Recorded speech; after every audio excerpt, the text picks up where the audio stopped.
Hello and welcome to a brand new season of the American Thunder Superspeedway Series, previously known as the TA3 Designs Superspeedway Series. We are here at Daytona International Speedway, the 2008 version to be specific, on a brand new broadcasting channel. We rebranded IgniteSRN Sim Racing Network. I'm here with my co-commentators, Jay Mulder and Tyler Ryan. My name's Josh Patterson. How are we doing today, guys? I'm doing fantastic today. I'm really excited to get this season started up. Last season ended on a really high note with that last race, and hopefully we'll have a little bit more of that coming here. Yeah, same here. I'm really excited for tonight. Last race was such a good one and real entertainment right there. I think we're in for another great show here tonight. Definitely going to be a barn burner of a race and a barn burner of a season. We will be on for all 8 races of the American Thunder Superspeedway Series. And before we even get started, I'd like to take a quick look at our schedule for this season. 8 races on tap for the season. We start off here at Daytona. In 1 week's time, we head to Talladega. Following that is Pocono Raceway and Monza, a brand new addition to the schedule for the regular season finale. In those 4 races, there is also a bit of a challenge for all of you viewers out there. If you comment your driver's name and that driver gets the most amount of comments, 1 per account, with their name in it, they will get 5 bonus points for that race. So definitely a great way to participate in these streams and make your favorite driver, give them a little help going into the playoffs. Speaking of playoffs, we start off with iRacing Superspeedway on the 25th, Echo Park Speedway, which is Atlanta Superspeedway, on July 2nd, Nashville Superspeedway, and coming back to Daytona International Speedway at the present day to finish off the season on the 16th. Yeah, and we know how important those bonus points can be when it comes down to standings. It was a tight race last season, and it's sure to be another one here. I think that's very true, but at the same time, when we saw the end of those playoffs last season, we saw a quote unquote underdog battling a 1 seed there. So you had 2 drivers coming back and forth from different ends of the playoff bracket to that championship round, but those 5 bonus points could mean a big difference in making the playoffs and being able to race to the end of this season. Definitely be an interesting season to watch. As I have mentioned before, we are at Daytona International Speedway, located in Daytona Beach, Florida, in the USA. Just under 2.5 miles with 2.48 miles in length. We are at the oval configuration on the 2008 layout, which has 4 turns and an altitude of just about 33 feet above sea level. We have just 10 seconds left here of practice, so we will be getting into our qualifying session here very soon. What are you guys looking forward to about this brand new season of the American Thunder Superspeedway Series? Yeah, I think we're in for a absolute barn burner of a season, but looking ahead at qualifying at Daytona, the old configuration here, before the repave, the 2008 version, those bumps are something you really have to battle with here in qualifying, and those guys are going to be trying to keep the wheel turn to the left, keep the wheel still, and make that lap time. And a part of that, there's a little room a little higher up where it's a little smoother. You might see some guys trying to use that as well. Yeah, I think I'm most excited about, of course, last season we had a great big field full of competitive drivers, but going into this season and this race in particular, we just have a full field of drivers. There are so many trucks that are going to be out there, so many competitive trucks that are going to be out there, and I'm just excited to see that much competition out on the track at one time. For sure. And speaking of which, we have a whole boatload of trucks here tonight. I believe there is almost north of 40. I'm not sure the exact number. We will see that after qualifying wraps up here in 4 minutes' time. But yeah, definitely a lot of trucks, a lot of really good racers here tonight to start off the season.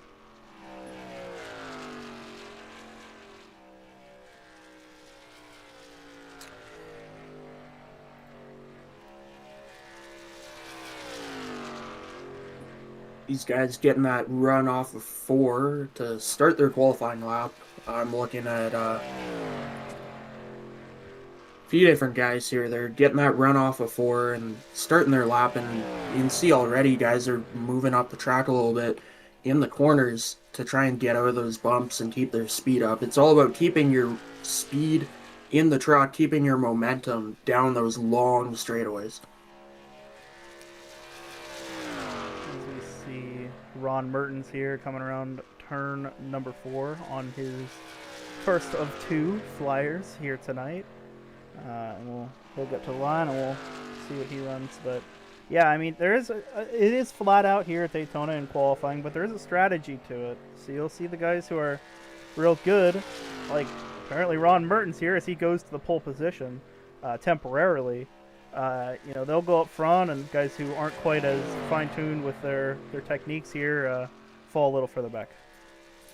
Yeah, you could see there we were on board with Ron Mertens there when he set his run at a great lap of 51.9, but he just handled those bumps that are so characteristic of this old racetrack. He handled them well, didn't let that truck wash too far up the racetrack, kept it pinned low to that inside line, just cutting feet off of the racetrack is what you'll hear referenced a lot when it comes to qualifying in these super speedways. Did a great job of that, and as we're on board with Dom Russo, who is our current pole sitter, he also did a fantastic job of pinning that truck down to that yellow line and not allowing it to wash up the racetrack too much. See Mitchell Mark goes pole position, as these guys will start to run quicker times here on their second laps as they've been able to build up those momentum. One of the things that will be an interesting storyline throughout this season is the teamwork that we saw last year. A lot of new teams popped up this season and have some pretty dominant looking lineups who are ready to compete with us. So it'll be a treat to see how they can all work together and get their drivers to the front. As pole position changing hand multiple times there, Dylan Rosenberg in the 91 goes to the point. Haven't seen him yet in this series, so he looks like he's making his rookie debut. Let's see if we can find anyone else taking a lap. It's Jason Fort.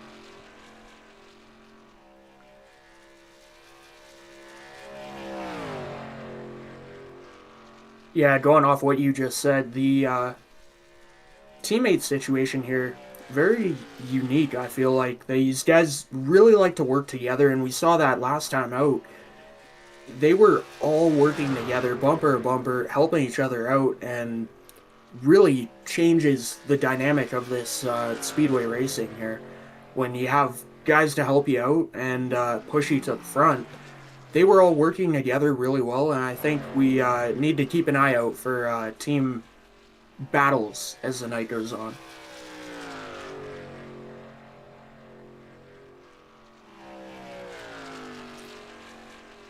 As we approach the end of qualifying here and see Michael Saylor go across the line, actually cross much quicker, I believe, and go to P11. I'd like to give a shout out to a new partner in the league, Cornwell Barbecue Sauce. They have come on to help out and sponsor the series, as well as the Restart Zone. So every time we take the green flag, we'll be calling out the Cornwell Barbecue Sauce Restart Zone, which is great to see them guys step up and join us out here in supporting this great league.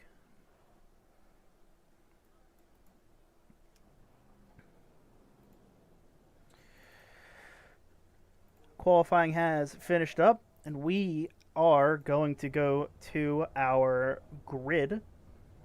Starting on pole tonight is Dylan Rosenberg. On his outside is Casey Carrington. Second row is the 18 of Josh Dillon, and outside of him is the 06 of Chris Worrell. Row 3, Drayton Cook in the 17, Craig Martin in the 55. Carolus Thiel in P7 tonight, Nick Wheeler, P8. And rounding out your top 10 is Dayton Taylor and Kyle Ethier. Moving on to row 6, we have Michael Saylor in the 38 truck alongside Steven Melnick in the 1, Daniel Giroux in the 92 truck, and Mitchell Mark in the 82. Then it's going to be Matthew Wood in the 16 and the 43 of Sammy Harrell. Then moving on, we have the 10 of Dallas Childers and Joseph Smith in the 31. And rounding out your top 20 here, this is row 10, we have Bryson Bird in the 53 and Logan Hamilton in the 44. Starting in row 11 on the inside is going to be Tim Averill, and then to his outside, Dom Russo. Into row 12, we have the 9 truck of Jace LaForte, and to his outside, the 13 of Walter McCalty. Starting in row 13, we have the 77 of Paul Tyler, and to his outside, Alex Bignacco. Behind them is the last season's champion, the 111 of Chris Lewis, and then the 04 of Ron Mertens. In row 15, we have the 8 truck of Dalton Wilson, and to his outside, the 14 of Jesse Meyer. Row 16 has Xavier Rigobruge and Tyler Clunan to his outside. Row 17, Jeremy Berger and Carson Kenny. Those are teammates. Randy Cornwell, sponsor and Cornwell barbecue sauce advocate, starts P35. Jeremy Flanagan, P36. Dalton Bernius is 37th in row 19. Christian Berger in 38th. Aaron Beaver, P39, and Brian Kenny rounding out your 20th row. Sean Lester will be P41, and rounding out the field, 41 trucks here tonight. It's going to be a heck of a show. So let's take a look at what makes up the show. We got 80 laps here tonight at Daytona with a race distance of right about 200 miles. Track temp is currently a sunny day, so we have a 90 degree Fahrenheit track temp. 41 trucks here tonight with an SOF of 2500 iRating, and current in-game time, which is contributing to that 91 degree track temp, is just after 12:30. Yeah, some late breaking news here actually. Randy Cornwell is going to the rear of the field. He's having internet issues, they say. So he's going to start from the rear, and that line will move up. It's a shame to start off the season like that, but hopefully he can get those squared away and join the rest of these 40 trucks out here on virtual Daytona International Speedway.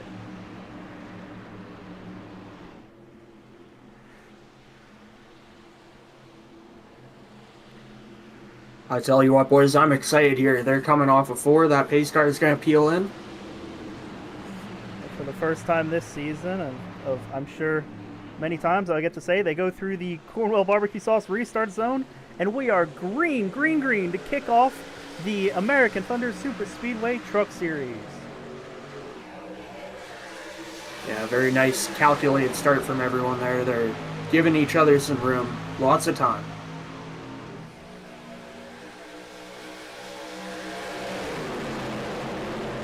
Top lane starting to form up. They got 3 trucks there and only 2 on the bottom. They're pretty broken up. Going to be a big run off of 2 here. 4 of Casey Carrington goes to the outside. He's going to pull away and take the lead here. It's just one car in front, one car with some severe internet issues. I don't think I've ever seen somebody blink that aggressively there. Now they are gone, but a little bit of a scare for the trucks on the bottom row there. We're side by side coming up. That was definitely something right there with the connection as they're coming back to the line for the first time here tonight. And again, even more important in the race are those bumps on the bottom lane, but it's smoother the higher you move up. And I think we'll see a top dominant race at points here tonight where that top lane is able to carry that momentum into and out of the corners. For sure. I mean, with how bumpy the surface is here, it really makes for some interesting racing. As compared to modern day Daytona, it's much harder to run 2-3 wide You'll see guys try to run 4 wide at modern Daytona, but not here. If you try to do that, it's essentially a death sentence. So everyone's going to be trying to stay away from doing that, and hopefully we'll keep them 2 wide for now and keep them green. Yeah, and on top of that difficulty running 2 or 3 wide, you're also going to see difficulty with that teamwork that we talked about. Last season we saw, especially late in the playoffs, a lot of teamwork, teams working together to try to get their drivers that are still left in the playoffs an advantage. And at a track like 08 Daytona, where there's just so many bumps, it's hard to kind of get your bumpers locked together. It's hard to get your trucks in a position where you can work together. So these bumps are going to be throwing a lot of curveballs at these drivers for a lot of different reasons. We're seeing a lot 2 and 3 wide further back in the field. I mean, 2 wide throughout the field and 3 wide further back. Couple of rows are 3 wide back there. These guys are trying to get track position and move their way to the front because that's what you need. You need to be there at the end to have a shot to win this thing. And you're not able to do that if you don't move up throughout the event. So these guys are trying to make up some ground, try and move forward and work together, maybe find some teammates, find some allies to move forward through the field, as we see that top line still very dominant there as they're leading the way here. And yeah, like you said, that bottom, not only is it tough to keep it down there, but those bumps, you start lifting the front tires off the ground a little bit and you just get tight. You push up and you move up the hill, and that's just not good for your speed. For sure. And in talking about the teams and teamwork that we've seen, last year's team champion drivers on Full Throttle Motorsports, you'll be able to pick those out of the crowd with their red, white, and blue America 250 paint schemes. As you see Nick Wheeler there in P3 on the outside of the 12 truck. They are all running identical paint schemes to that one, so all those guys are on Full Throttle Motorsports and will be working together heavily throughout tonight's event.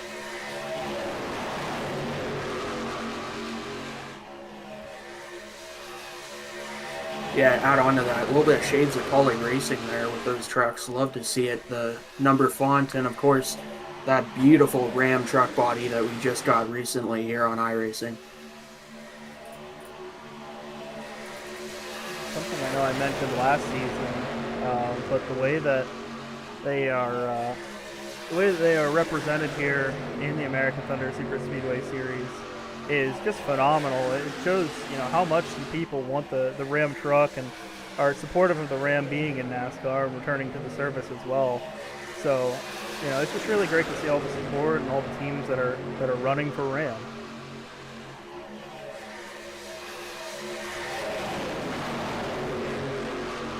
Seeing a lot more 3 wide further back here. They're getting pretty aggressive. I think a little bit of fuel saving going on as well, as we see one truck drop to the apron trying to get further back in the field, worried about something happening up front here, and I can't blame them. They're getting a little sketchy here. They're moving around quite a bit.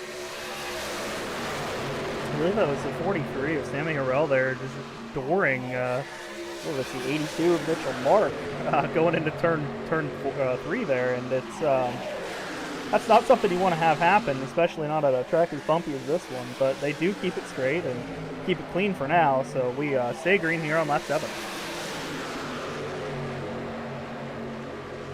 Yeah, you see that a lot here at Daytona, guys jumping down on the apron on the backstretch, trying to essentially bail out of the situation, as we see the front 3 trucks are now clear of the bottom.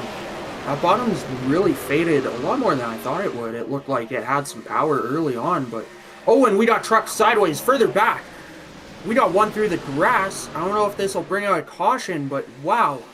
They started bouncing off each other. Heck of a save. They started bouncing off each other 3 and 4 wide there. And wow, I thought we were in for a big one right there. Yeah, that was a fantastic save by Chris World. He was full throttle through the grass, as we do have a caution now. Big one coming down the front stretch.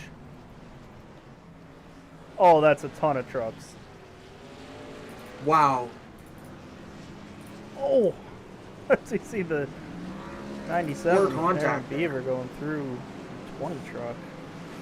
Let's take a quick replay on that. That was all of a sudden out of nowhere. A of course, take a quick moment. No fast repairs here, so those guys will have to repair those trucks or they will be done for the day. Let's see what happened here. Oh, it was... Oh, Yeah, I believe... Saw somebody get turned there. I couldn't make out who it was at the replay, but just caused a big stack them up. Let's go back and look at that one more time. Try to see the cause of that. It looks just like a bad push. Maybe a truck getting turned up into the outside wall. I'm not sure exactly. Oh yeah, the 13 actually hit the catch fence there. Oh, that tri-oval. That tri-oval, such a precarious part of this racetrack. It just narrows up, and as Michael Waltrip often says, there's not enough banking for these things there. And you push up the track a little bit, the runs start to get together, they accordion a little bit, bumpers connect, and things get really narrow very quickly out there. 100%. And yeah, unfortunately, that's going to take out some of our better trucks here today. And I know I saw at least 2 or 3 full throttle guys get caught in that one. So that's an unfortunate circumstance for them, but we see the entire field here come down that pit road on just lap 9. Yeah, definitely want to pack that thing full of fuel. It makes your, as we said last time out, it makes your job easier down the stretch if you have that thing full of fuel when you restart. So these guys are almost setting the race up backwards and short pitting here to get fuel in the tank, have a good opportunity. Casey Carrington to maintain his lead off pit road there. One of the interesting things that we see with this league here is that they do a randomly generated amount of fuel for each and every one of their races. It's set between 40 and 80%. Here at Daytona, we have just 54% today. So these guys are going to be on just over half a tank of what you'd usually see out of the NASCAR C-Class trucks. So it'll make for some shorter runs and could contribute to why they are pitting so early. Yeah, that'll calculate out to about a 22-23 lap fuel run. Running wide open, of course. But by and large, 22-23 laps on fuel is what we're going to see tonight. So it makes a lot of sense. These guys are nearly halfway through the tank just as we run right there. So definitely trying to get ahead on the fuel game, everyone coming down pit road there. And they have 4 tire sets, so tires will not be an issue here. Normally not an issue in general here at Daytona, but especially here tonight with this older track surface, might be a little more valuable, but they won't be running out. Yeah, you'll see with the fuel runs here, Daytona especially, and a lot of these super speedways that we'll see throughout the season, if you're not in the pack, you just have no chance at contending. And so you're going to come down pit road pretty much every opportunity you get to make sure that you're topped up on fuel, make sure that you're not getting caught out, because if you lose the pack, if you have to pit early in maybe a long green flag run, you'll lose the pack and your day is almost ruined then and there. So you have to stay on top of the fuel game for the entire race. Yeah, absolutely. And we see a couple of guys coming down the top off and maybe get some more repairs right there. But like you said, having to pit early. Also, what comes to mind is green-white checkers. If you don't have fuel, you got to come down at the worst point in the race. You really just want to be ahead on that fuel game. Spend as little time on pit road as possible, of course, but also make sure you have that thing packed full of fuel every time you come down. The fuel game really is going to be such an important one, and will lead to a bit of a storyline playing out here today. We'll see guys who are able to kind of stretch their fuel a little longer with how they're able to save fuel by sitting in the draft, and also those who are more guns a-blazing at the front of the field who, maybe use up a lap, 2 laps, 3 laps more of fuel than the rest of the field. So it'll be interesting to see, who's able to save their fuel and who is not so lucky. Yeah, and this track with the old bumpy surface, of course, it can be tough to pass. I mean, 3 wide, I was impressed with how well they held 3 wide there earlier, but you're not going to be able to cut your way through the field like you are at say, Talladega or even New Daytona, you're gonna have to work your way forward. You're gonna have to take some time, have some patience, and make your moves calculated to get up to the front. And if you're behind on the fuel game, that takes a tool out of your toolbox. Certainly does, as we are going to be coming back to the green flag here. And as the pace car peels off, the drivers will roll through that Cornwall barbecue sauce restart zone, and we will be back green flag racing here on lap 11 of 80. Just something to watch here. We saw Casey Harrington get to the front of this field running that outside lane. He was the first car in that outside line, and we're already back under yellow. So that kind of avoids what I was about to say there. I didn't see what happened there. Yeah, I didn't have eyes on it either. I'm not sure. It must have been single car, or single truck rather, spin. Something like that. As we see one slow truck there. It's the 14. And for anything that I can find here, doesn't seem like anyone's torn up.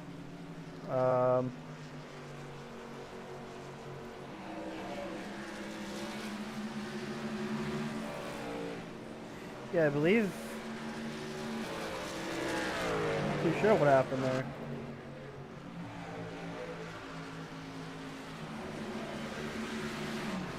Normally I go to a replay, but I genuinely cannot find what happened there. Yeah, I'm looking through myself. I'm not seeing anything here. Almost wonder if there is a truck stopped on the apron somewhere, or in 3 and 4 that delayed, or not delayed, but brought out the caution there back to back. So what I'm thinking here is sometimes on the iRacing service, when you have this many cars on track, not everyone's going to be loaded in at one time, just to help everyone's computers be able to run the simulation. And so what we might be seeing here is a truck that wasn't loaded in, maybe causing a caution or being stopped or spinning or doing whatever to bring out the caution. Yeah, it could have been it. I don't. It's surprising because I don't. Maybe it was the 5 truck. Yeah, I mean, a lot of these guys were involved in that caution that had just come out, our first caution of the night. Yeah, I really don't. Huh? Yeah, that's a bit of a confusing one. Yeah, and we see it all the time with in real life with debris or something like that, but perhaps one of those trucks involved in the first caution blew up or something like that and got stuck and it brought out the caution. But yeah, I'm not seeing anything here as well. I guess we'll chalk it up to a debris caution, and so we'll have to stack them back up and get some pace laps in and roll them back to the green flag. Yeah, since we don't have an incident to talk about here, I think now's a good time to discuss our kind of title sponsor again, Cornwall Barbecue Sauce. Cornwall Barbecue Sauce is a family-made recipe for a barbecue sauce, including sweet, spicy, and honey jalapeno flavors to add flavor to your wings, barbecue, or anything else that you might want to put sauce on. So, of course, go grab a bottle of Cornwall Barbecue Sauce and taste the tradition. Yeah, that spicy one definitely sounds good. I'm not gonna lie, boys. Yeah, there's a variety of flavors there, and I'm sure we'll come up with some creative puns to reference it to the race we see in front of us. Oh, we got some saucy boys out there tonight. Oh, absolutely. Yeah, we're hoping this race is going to be just as sweet as Cornwall barbecue sauce sweet flavor. So maybe. Do we think we get a post-race Xfinity mention type thing in the interview? We might have to ask them. You know, was your race as spicy as spicy Cornwall barbecue sauce? Well, maybe that jalapeno honey, or Yeah, a honey little, jalapeno. little Yeah, spice, a little sweetness. I absolutely. think we're getting the one to green right here, and we're gonna double them back up. But yeah, oh man, got me hungry. Yeah, I figured this would be a good partnership for you, Jay. Considering your conversation about treats last time we were in the booth here, so just able to lead right into this one. Yeah, absolutely. I mean, we're in for another treat, but this treat might be a little bit more savory and saucy, covered in that Cornwall barbecue sauce. I'm thinking like brisket, maybe, Ooh, or some pulled pork. Pulled pork always really good. bit of a little incident there, not to disturb the conversation about some nice pulled pork, but we've the one of Stephen Melnick must have got on the brakes or downshifted by accident or something happened there, but he checked up pretty hard and almost Mitchell Mark almost got into him, but everyone was able to just avoid it there and stay in their lanes respectively. I gotta say, my eyes are on that Ford truck at Casey Carrington. Not only did he start up toward the front, but he maintained that lead very nicely and seems to have real good control of the field here so far. I think he's one to watch as the night goes on. I mean, long ways to go, of course, but definitely has a good handle on it right now. Yeah, I mean he's led every single lap here so far, 13 laps led. So definitely a very very strong start for that Ford truck.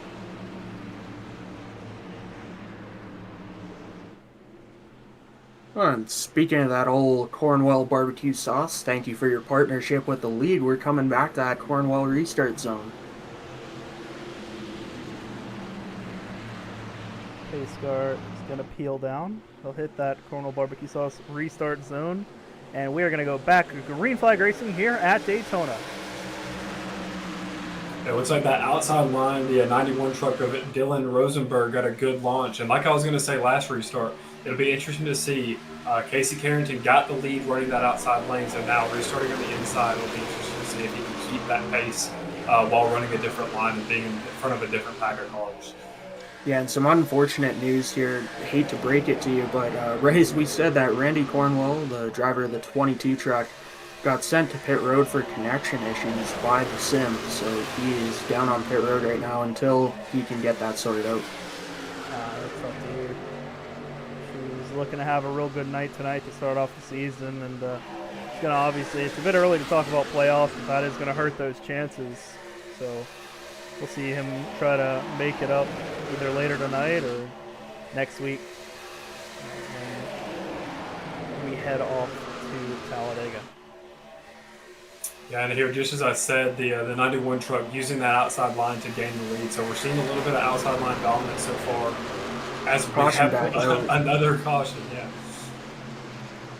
Be interesting to see what caused that one. I'm not seeing anything big. Oh, more contact, I believe.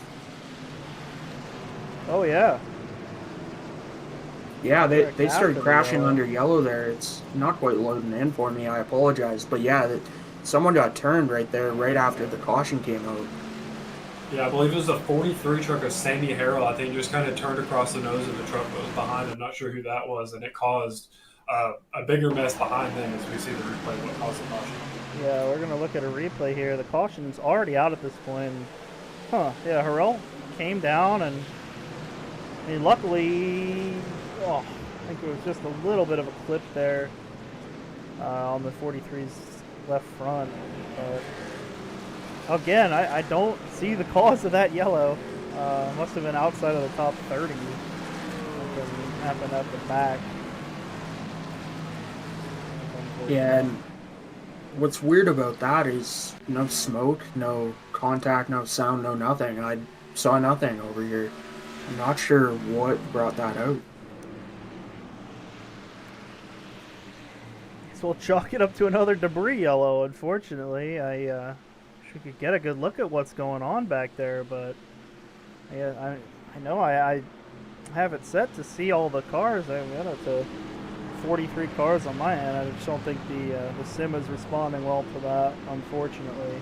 So not able to see all of the action, and they don't seem to be well settled at the back there.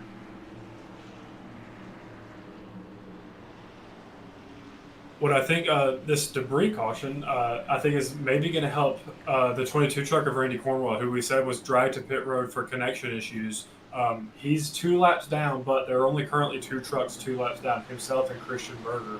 So he is in contention for that lucky dog position. So you might see him move his way back up into the lead lap and potentially back into contention if he can sort out those connection issues. This might have just saved him going even more laps down than he currently is. So Randy Cornwell's still in the battle thanks to that caution.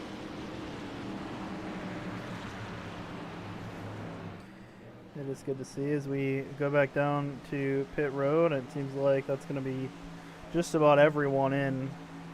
We'll go to our pit lane camera so we can watch these pit stops as they take place. We're going to get the 2 to green from the pace truck and pace car, and everyone is down to top up on fuel.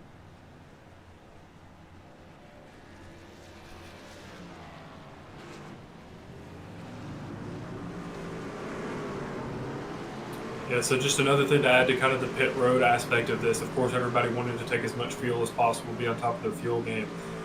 Getting in and out of pit road, getting in with a good amount of speed, exiting with a good amount of speed, and then getting in and out of your box quickly is going to be very crucial here. Like we said, with this bumpy surface, it's really hard to go 3 wide, and you see a lot of passing at Daytona in 3 wide situations in the newer configuration. So this old configuration where it's hard to go 3 wide. That track position is going to be very important, and some of the ways that you can gain that track position is on pit road, getting in and out of your box cleanly, smoothly, and quickly. For sure. We've seen the top line work pretty well so far today. So, I mean, it seems like that's really the best position for people to make passes. We got one that stayed out. Chris Worrell in the 06 is going to take the lead momentarily. He stays out and elects to not top up on gas to get that lap led. And I'm not sure if he's going to go down here, but yeah, we've seen the top line working real well. So it'll be interesting to see if they are able to keep that working, because Jay was just talking about the 4 of Casey Carrington and how strong that truck was looking. And immediately after mentioning him, he got stuck on the bottom there and lost, I think, 5 or 6 positions, but recovered to 5th after that yellow. Yeah, and not to give it to one or the other, but the truck on the outside got a wonderful launch. That's the let's have a look here. That's Joseph. Yeah, Dylan Rosenberg. And he got that good launch, and that helped out a lot. He stuck right alongside and used a little bit of that side draft, and off he goes.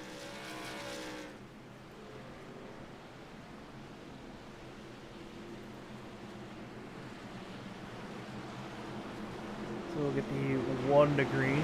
Pace car will turn those lights out. It looks like we'll be going back to green flag on lap 20 of 80. So we're about to hit the quarter of the way through the race mark. And still a lot of trucks left, which is good to see. Hopefully we can clean it up here a little bit and make some green flag laps and maybe see some green flag pit stops and a couple laps down the road.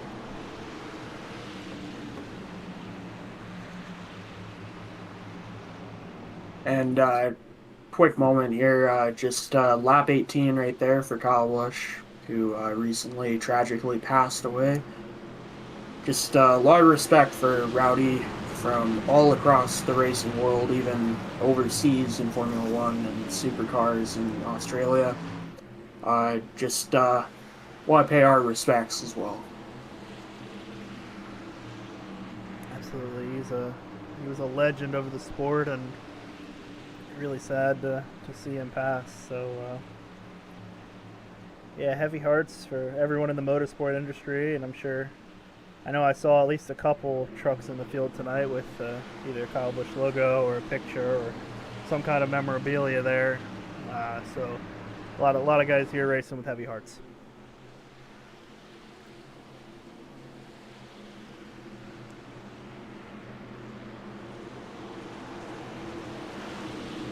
Coming back, we got that Cornwell barbecue sauce restart zone, and Chris Worrell is going to be leading us to the green. Back underway here at Daytona as we work lap 20 out of 80. See a drag race between Chris Worrell and Dylan Rosenberg down into turn 1. I believe Rosenberg with that top line is going to be able to get a bit of help there and get pushed to the lead, as the bottom lane definitely doesn't seem as formed up as the top does at the moment. A lot of guys at the top, and 16 of I believe that's Matthew Wood, trying to make it 3 wide, or at least looking to make it 3 wide. Does not pounce on it, but Dylan Rosenberg is going to be just a nose ahead going into turn 3. It's bumper to bumper right there on the bottom lane, and he's really pushing hard. And one thing you gotta be careful of is caution zone. Oh, they saved it. Man, that was between Tyler Clunan and Sean Lester. Coming off of turn 4, I just saw it out of the corner of my eye. They got together there and half spun, but put it back together. Let's get a quick replay.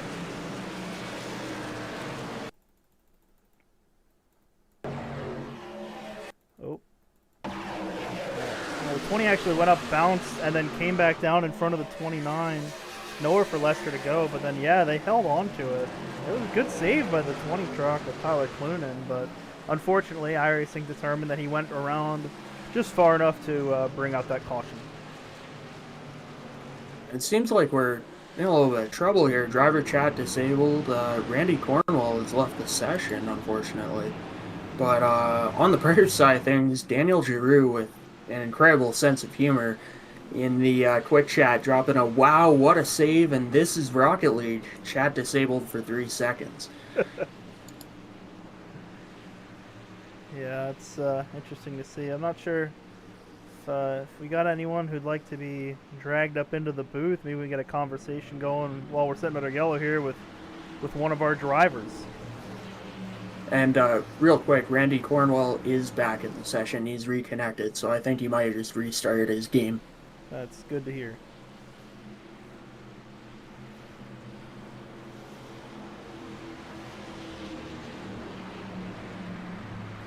Looks like Chris Worrell will head down pit road. That puts Joseph Smith to the point. Last year's runner-up to champion of Chris Lewis. As we are 2 to green. Everyone, yeah, elects to stay out there other than Worrell, as they did just come down and take some fuel. So, yeah, like I said earlier, hopefully we're able to clean up some of the mistakes here and make it some more green flag laps.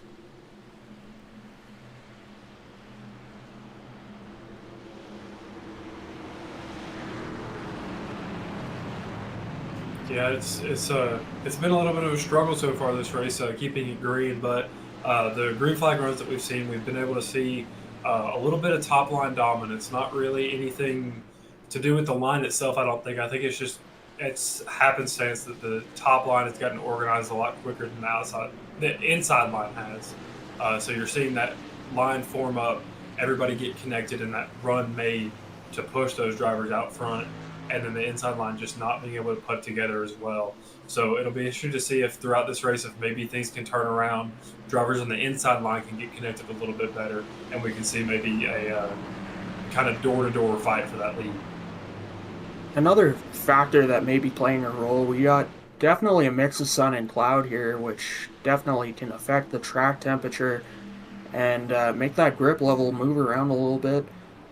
And sometimes we're seeing them under the clouds, sometimes under the sun, and even this track is so big that half the track could be covered in cloud and the other half in the sun. Maybe affecting their grip level and maybe affecting the racing here. 2.5 miles around this Superspeedway definitely could play into it. With, if one side of the track it's constant sun versus the other track and in constant shade, it'll definitely change the grip levels on each side of the track and make for different types of racing here based on where they are on the track. Also got apparently, according to recent NASCAR news, watch out for where the moon's at. which has been a bit of a story recently. But yeah, definitely changing track conditions here as we are on lap 23 and get the 1 to green from the pace car. Yeah, as Noah Gregson and Chase Briscoe said recently on Door Bumper Clear, that waxing crescent, it's what you're looking for. It means you're going to be more gripped up. Not sure how much truth is in that, but that waxing crescent, you're looking for that apparently. Yeah, just a reminder as we go down the back straightaway here, or coming out of turn 2 here, coming back to green, just a reminder that anybody watching the broadcast, shout out your favorite driver in the chat. Limit one driver or one shout out per account, and the driver with the most shout outs in the chat after the race will get 5 bonus points for this race.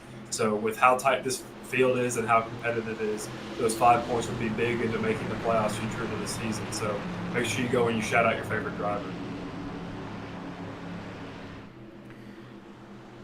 Yeah, make sure to put their name in the chat. Maybe car number might help as well. Those 5 bonus points, like we talked about, very important. So if you want to see your favorite driver get in those playoffs and make a deep run, go give that a go. Yeah, I mean, every point matters here, and with the guys here at the American Thunder Super Speedway Series, given that extra little participation for your viewers at home and those watching the stream, it'll definitely be helpful for the drivers, because every point matters, and they're going to be fighting for points here as we go back to the Cornwell barbecue sauce restart zone and go back green flag racing as Joseph Smith gets a great launch, and we're green. Really, really spread out there on the launch, and that top lane to form immediately. So we see Joseph Smith move up top and take the lead there. Oh, diving back to the bottom though. That's the 4 of Casey, Dylan Rosenberg in the 91, and Casey Carrington on the bottom as well. Really just able to gap the leader there of Joseph Smith, and his teammates pick him up there. And like I said, talking about teammates, talking about Full Throttle Motorsports earlier, there's 4 of them all grouped together. Like I mentioned, they're matching paint schemes and going to be working together hard here, and yeah, there they are, right on cue. Yeah, you get those 4 lined up, they're dangerous as we see another battle for the lead. 2 trucks move to the bottom, and they're going to be 2 by 2 here and take a shot at the lead from turn 1. And those 2 trucks that we see diving to the bottom, the 44 of Logan Hamilton and the 3 of Tim Averill, are, of course, iRacing trucks sponsored by Cornwall Barbecue. So 2 teammates linked up, trying to get a run to the lead on the bottom. Rosenberg, however, is going to have none of it, and him and Carrington are going to keep the lead on the outside and let them not even have a sniff. Yeah, and a sketchy moment down the back straightaway with Hamilton. Bumpers just not quite lining up, and almost an incident as we see more 3 wide further back. But yeah, those guys have fallen back significantly. They were about row 2 compared to the outside. Now they're back to row 4 or 5.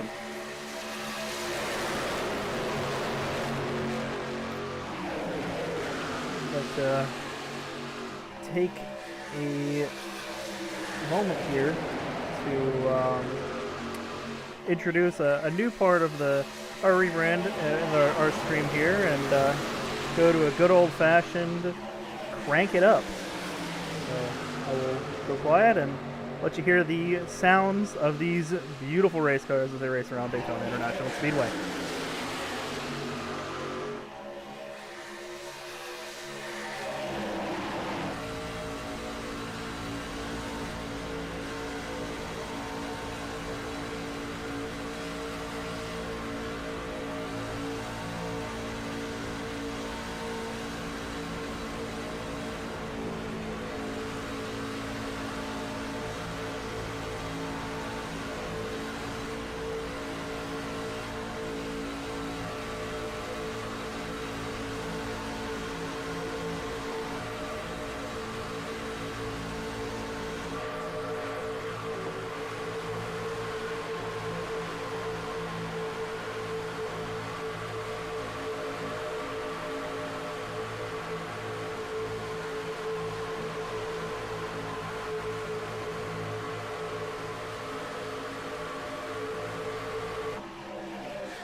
we are back as they all go around in their big wreck down the backstretch. Wow, that's a lot of trucks right there. We see one up in the air and a junkyard on the back straightaway here on lap 29. Wow. Huge wreck right as we came back from the crank it up. Let's go get a quick look at a replay on that one.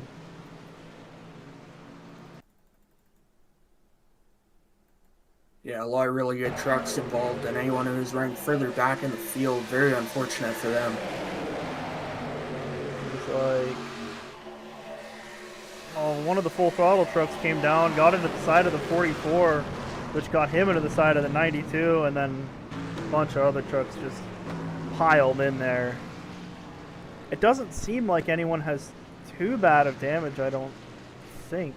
Let's another look at it. Yeah, aside from the one truck that, or the one as an individual truck that got into the back of the other one, lifted him up in the air, that was the only real hard contact, and a lot just spinning and bouncing off each other.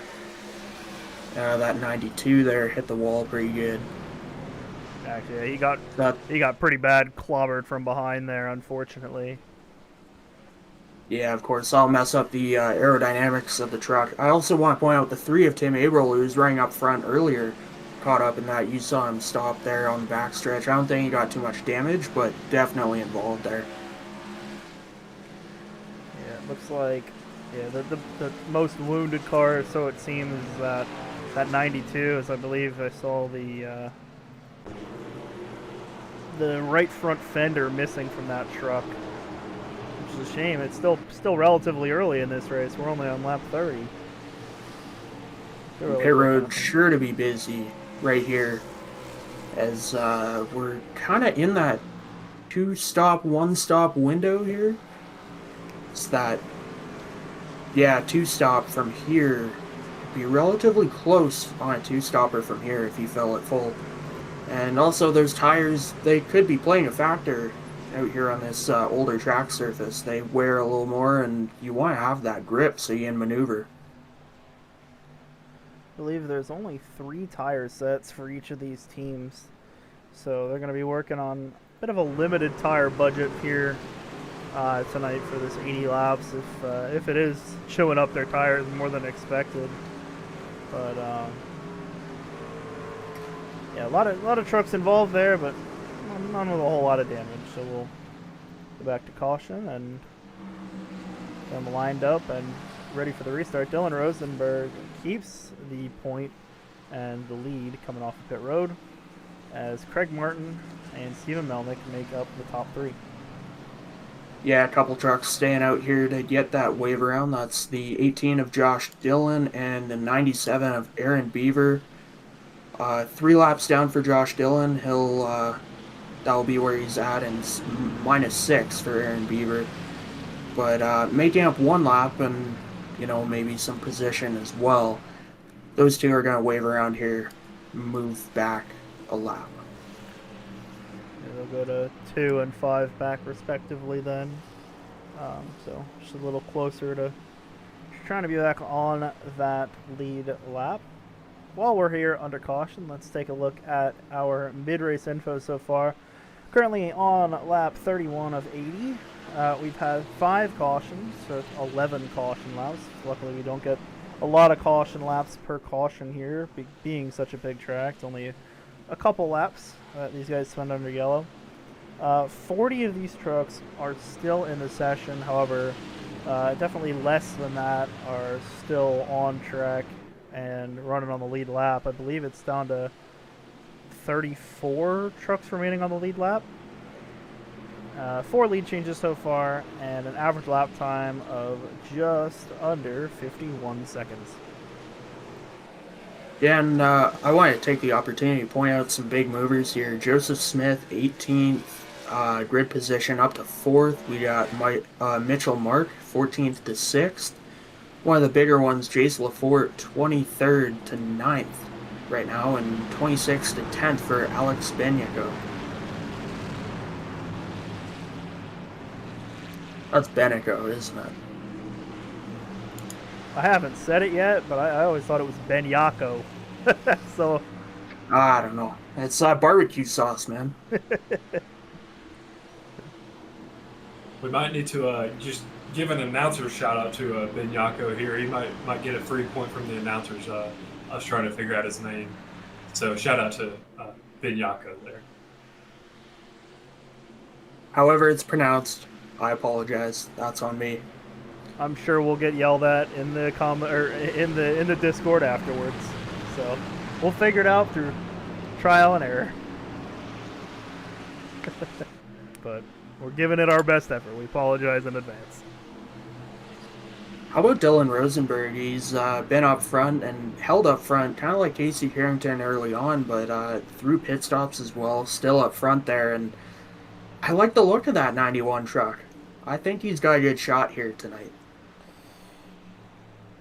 Don't be a bit careful saying that, as you said that to the four about the four, and almost true. the exact same scenario.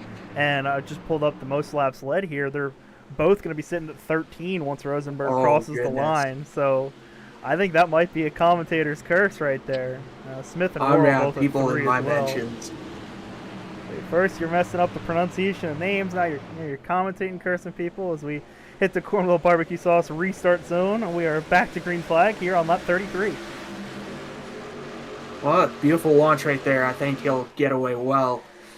And again, another spread out restart there. A lot of these guys, I don't know if they're being patient or sleeping a little bit, but yeah, very spread out field as we get off through 1 and 2.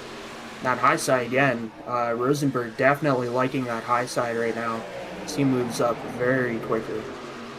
Yeah, he did a great job getting a good start on that restart and allowing himself to move from that inside lane to the outside lane once that run formed on the outside. So a very good job of getting himself out far enough in front to be able to take that lead spot in the outside lane, which is where it seems like you want to be at this stage in the race. And as I say that, the 4 truck of Casey Harrington, who has also been one of our best trucks on track, is getting a push to the inside and will take the lead in the inside lane, though he only has 1 truck behind him to help it.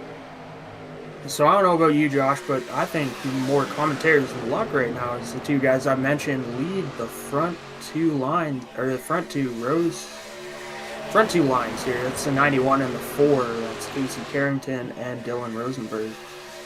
I'm actually going to disagree with you guys, with you, Jay. Unfortunately, I don't think there's much luck going on right now. I think these 2 guys have just shown that they're the best at doing what they're trying to do right now, and they're trying to lead the field, and it's working out well for the both of them. So I don't think there's any luck involved. Fair enough, as we see a little bit 3 wide further back there, and those full throttle trucks, those Rams in the red, white, and blue paint scheme, 4 wide back there even, and that Mopar truck caught the fence a little bit.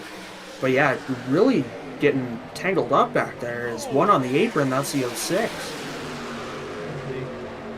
Just now here on lap 35, got a new fastest lap of the race. Logan Hamilton, after being involved in that wreck, just set the fastest lap. He's there working with Tim Averill back on the high line trying to get through the field.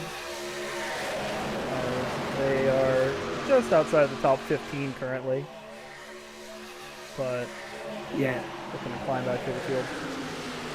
Yeah, those team names breaking up a little bit as we see that 16 move down to the bottom lane, while the other 3 still up high there. But I do want to say those trucks do look really good, that red, white, and blue, and the Ram, of course, my favorite.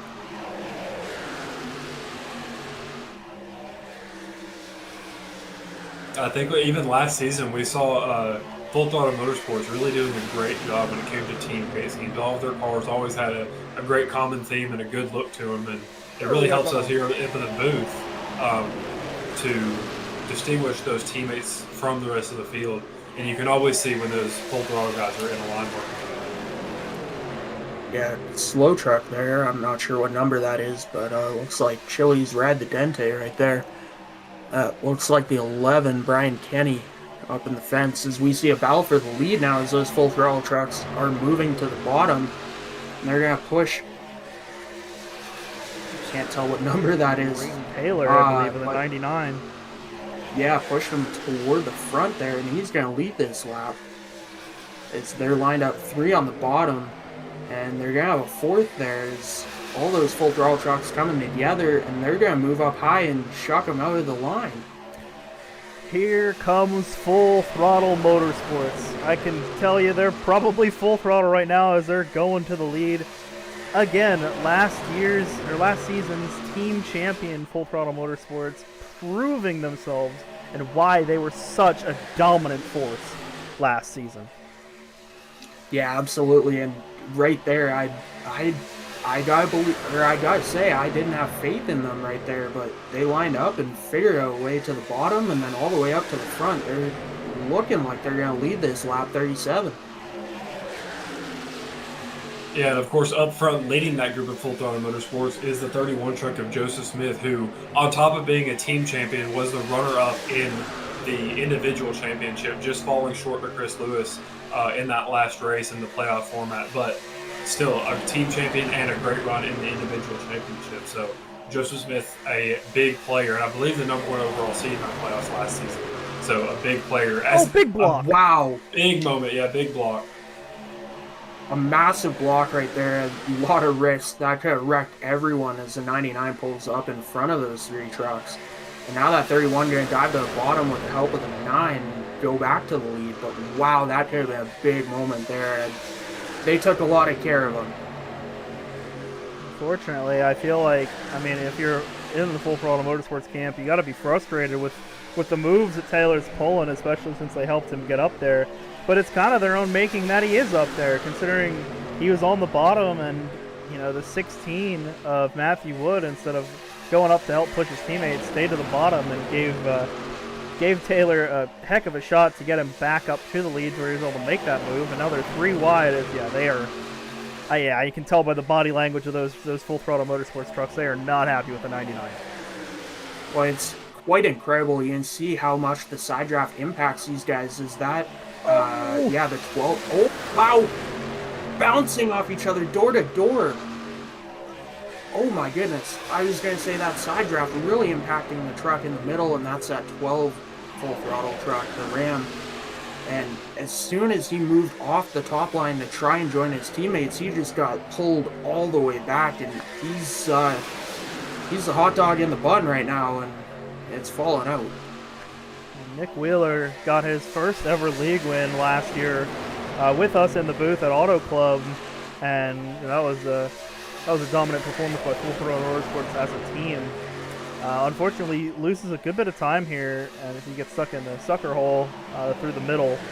And now there's a bit of a gap between him and his teammates, but don't look now, but here comes the 3 of Tim Averill involved in that last caution. He's going to make it up all the way to P3 once again, and I'm sure he's going to try to make quick work of these Full Throttle Motorsports trucks right in front of him. Contact off of 4. I think they're all going to save it, but oh my goodness, that truck got turned left right into the other, and right coming off 4, it looked like it could be a big one. Luckily they all saved it, but definitely heavy damage. Didn't quite see what happened there, but yeah, I saw they were all stacked up, and definitely, they're still 3 wide here. Yeah, with them racing in the back like that 3 wide, what we might see here is the creation of 2 packs. I'm not exactly sure if they're far enough back, and I think they are, to lose that draft. So what we're seeing with that big checkup is the creation of 2 packs here. And if one can get organized before the other, you might be able to see that lead pack run away and cause some issues for that second pack. But a big moment, changing up the complexity of this race. I'll clean that up real quick. That was the 20 of Tyler Clunan got bumped by the 99 of Taylor down into the 111 of Chris Lewis. And Chris Lewis, what a save. He lost a right front fender, and the alignment's knocked out on the right front. Oh, the wreck combined. Huge wreck. Seems like everyone else is going to miss it, though. Looks like 3 trucks involved. The 91, oh no, the 91 of Rosenberg gets turned. Mitchell Mark involved as well, and I believe there was a 3rd truck. Oh, that's a shame. Yeah, very unfortunate incident. Chris Lewis gave a bump to the 82 truck running that Kyle Busch paint scheme, and Rosenberg also involved, as well as the 20 of Tyler Kluman having to dive through the grass. And I don't think he had any contact there, but yeah, significant incident there on the backstretch. Oh, what an avoidance by the 20 of Clunan. I get an onboard of that. My goodness. That was an avoidance for the ages right there. Let's go on board with Tyler Clunan and see what he saw with this wreck.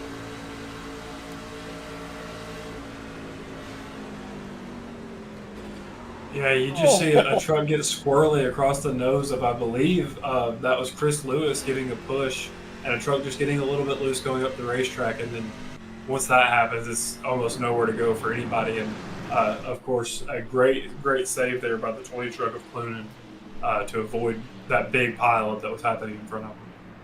Yeah, when I caught it, it looked like he was involved, but no, just great dive through the grass, and he had a windshield full of Kyle Busch Traxxas right there, but got around it somehow.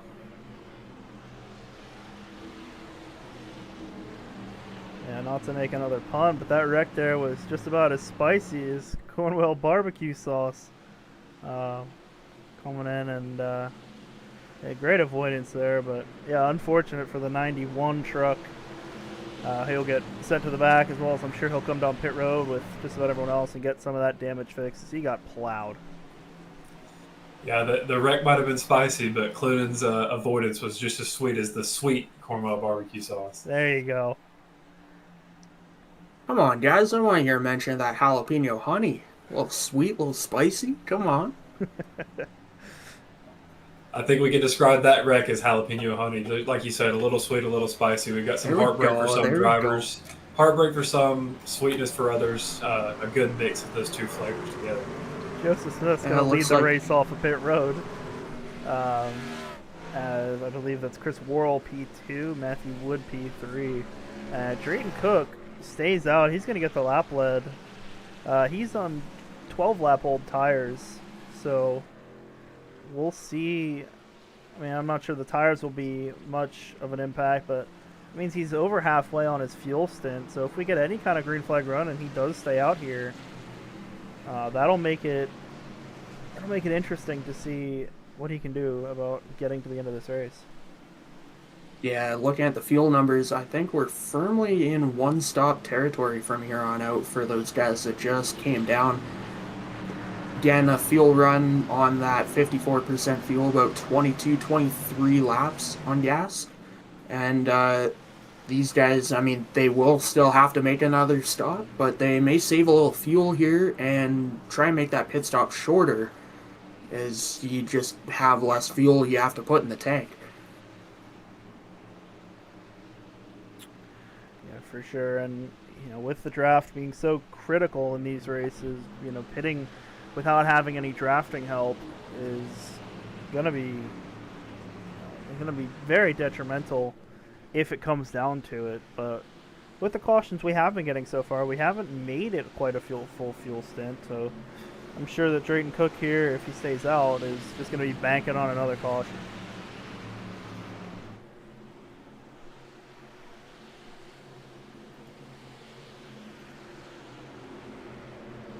Get the one to green right here and get back to racing. Go ahead, Tyler. Yeah, just like you said, we're going to see a driver's banking on a caution. I believe that's Drayton Cook that we're talking about, banking on a caution. You know, I don't think that's a bad bet with the race that we've seen so far.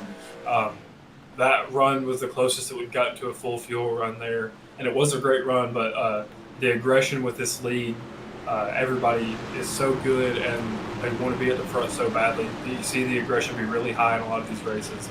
And tonight, unfortunately, we've had quite a bit of caution because of that aggression. So I'm not thinking that's really a bad bet from the 17 truck of Drayton Cook.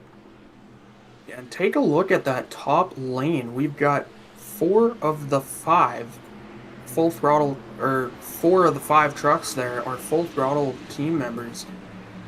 I think we're going to see some teammate work here. Those guys are all lined up, and they're in that, I would say, I think that's the preferred line right now, up high. I would agree with that.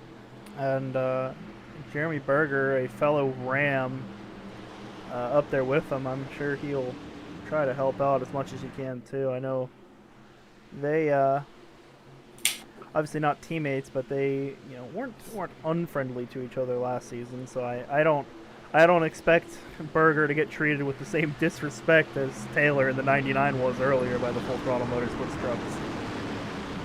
Yeah, for sure. And we all know the saying, nothing stops Ram. It's pretty true tonight. These guys have really worked their way through the field, and now they own that top line.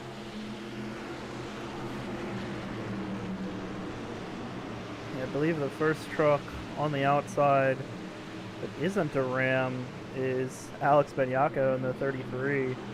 He sits back in 14th as we're going to come back to the Cornwall Barbecue Sauce restart zone, and Drayton Cook launches them. We're back. Green flag racing on lap 46.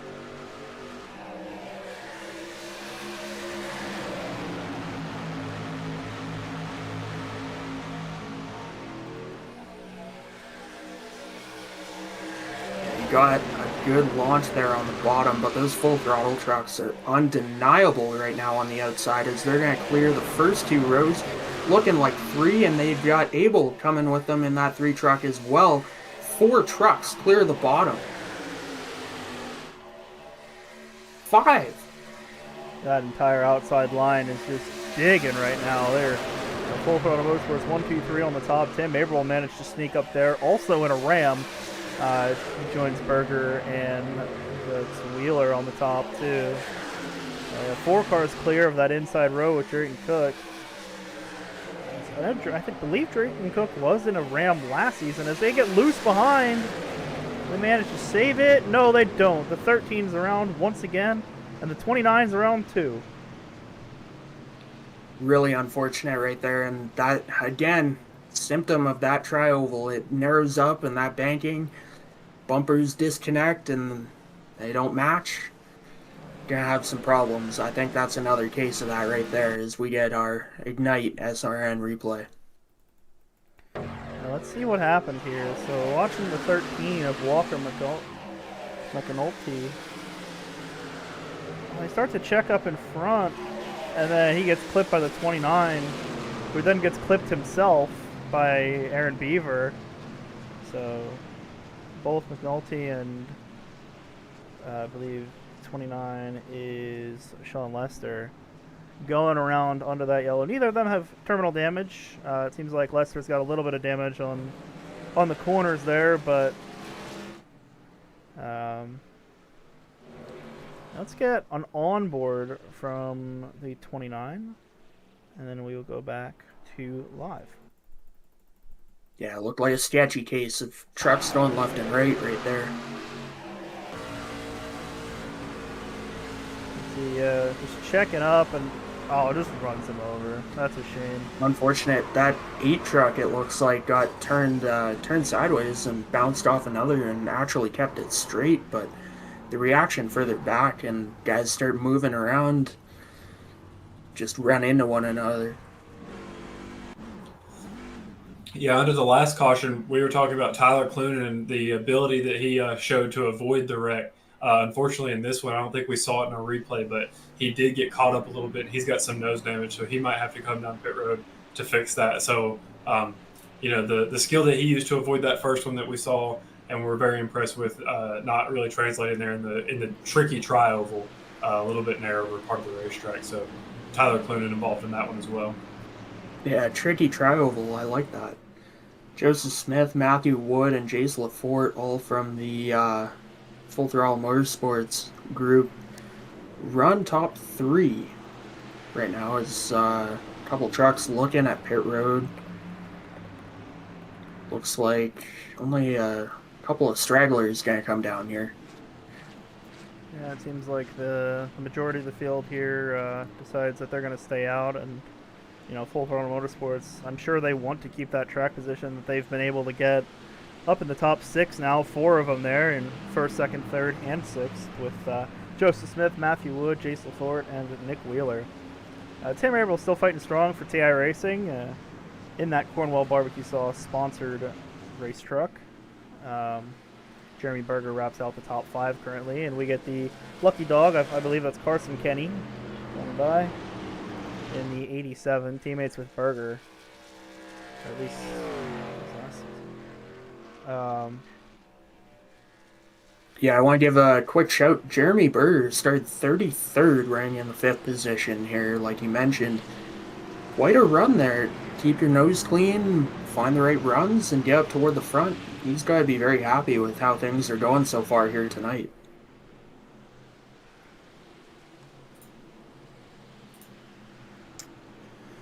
And not to bring it up once again, but I believe he's had as sweet of a run as the sweet Cornwell barbecue sauce tonight.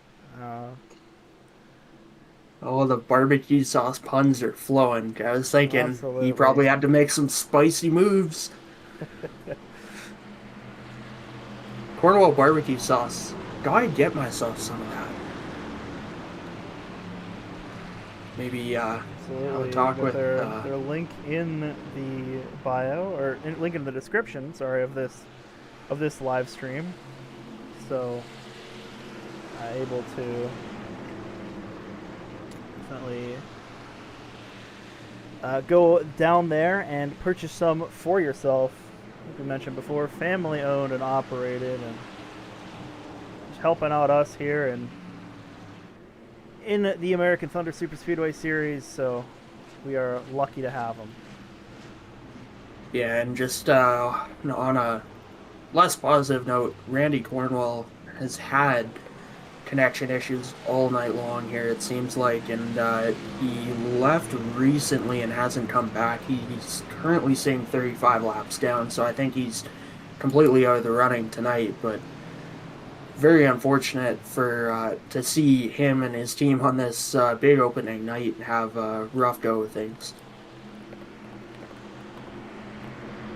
Yeah, like I said before, unfortunate way to start off the season for the 22 truck.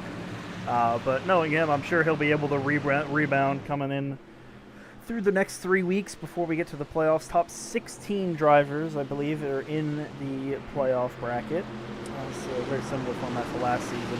So all he has to do is manage to get back into that top 16 as we are coming down the backstretch. Let's take another look here at your mid-race info now that we are a little later on. Currently completed 49 of 80. We've had 7 cautions for 18 caution laps. Still 40 trucks remaining in the session. However, we've lost even more than that. We're down to, I believe it's 27 on the lead lap. 9 lead changes at the line, and we've gotten that average lap time down with the more green flag laps we've run down to just over 50.5 seconds compared to the 51 we had last time we checked. As the field forms up here once again and the lights are on that pace car, look at those full throttle trucks. A lot of them saving fuel. You can tell the way they were backing off from the pace car and then speeding up a little bit under caution there. And they're lined up 1, 2, 3 for this restart. But yeah, definitely trying to save a little gas.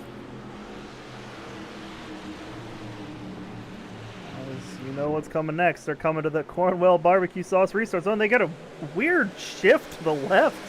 But we are back green flag racing on lap 51. Just 30 laps to go here in the season opener of the American Thunder Superspeedway Series. I have to say, I have no idea what happened there on that start, but clearly it worked because they're lined up 1, 2, 3 on that outside lane with the 3 truck of April right there behind.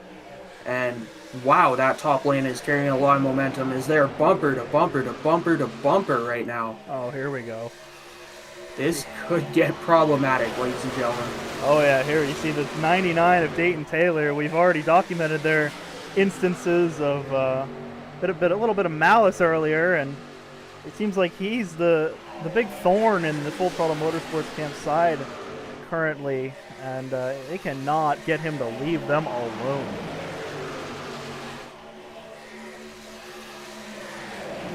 Getting some help from Casey Carrington currently, and a bit of a bottom lane that has formed up now as Jeremy Berger running the top side. But yeah, Full Throttle Motorsports with the addition of Tim Averill currently able to pull away and make a little bit of a five truck breakaway currently. Yeah, and you gotta think, what do you do if you're Tim Averill right here? I mean, you're sandwiched between all these full throttle trucks, and what do? You make a move, that 12 isn't going with you. Is that 12 actually gonna get shuffled out there? Well, let's see what the 99 does here. It seems like his best option is just to push, as he gets a pretty big shot to the back bumper of Nick Wheeler there. It's going to be hard for them to try to make it 3 wide at a track like this. Although, as I say that, the 44 of Logan Hamilton goes to the bottom of 3 wide on Jeremy Flanagan. And there's, still 3 wide, fanned out, down, going into turn 1. There's another clap. Oh, no! Turn! Huge. And they're crashing left and right accident. in That's turns the big 1 and one. 2. More contact right there. Oh my goodness. Oh my goodness. It just starts with 1, doesn't it? Wow. Let's get ourselves a replay on that. And yeah, see what happened there. We saw it live, but we'll take another look at it here. The 53 of Bryson Bird. Yeah, one of those full throttle guys who just got up there, and just gets hooked, and that's, And man, oh man, does Daytona ever become narrow when you get into these corners, and all you have are the 3.5, 4 lanes through those corners in the banking. Just, they all ran into each other there. Very unfortunate. I believe Full Throttle Motorsports is cleared of their thorn, as Dayton Taylor was putting on a heck of a show. They were trying to fight against those Full Throttle Motorsports guys. A valiant effort on his part, but unfortunately, seems like his race might cut short here.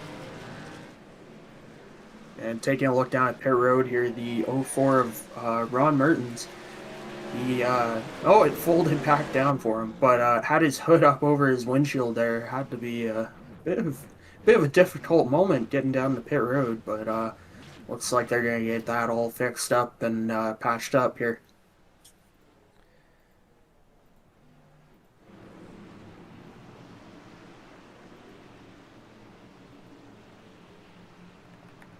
Yeah, now that we're under caution, we've got this sorted out. I think we're going to attempt to drag one of our drivers into the booth with us. So we're going to see if we can get a hold of Sammy Harrell here to see how the race is going from the view of the cockpit.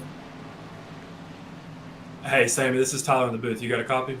I got you, buddy. What's up? Yeah, just a big caution there. Like we said, that was the big one. What did that look like from your point of view? And I think we saw you kind of weaving through the field there, missing it a little bit. I don't think you got involved too bad. How did that look from your point of view? Man, dodging a bunch of trucks. I don't think I touched anybody that wreck. Great wreck avoidance right there, but I think there's too many wrecks going on. Yeah, for sure. We're seeing a lot of cautions up here in the booth. And like I said, good job avoiding that wreck. How do you feel about how your race is playing out so far, and do you think you're set up well for contention here as we're kind of winding down to the final laps of this thing? Yeah, if I can avoid the wrecks, I'm definitely going to be in it at the end of the race. Just trying to really take my time.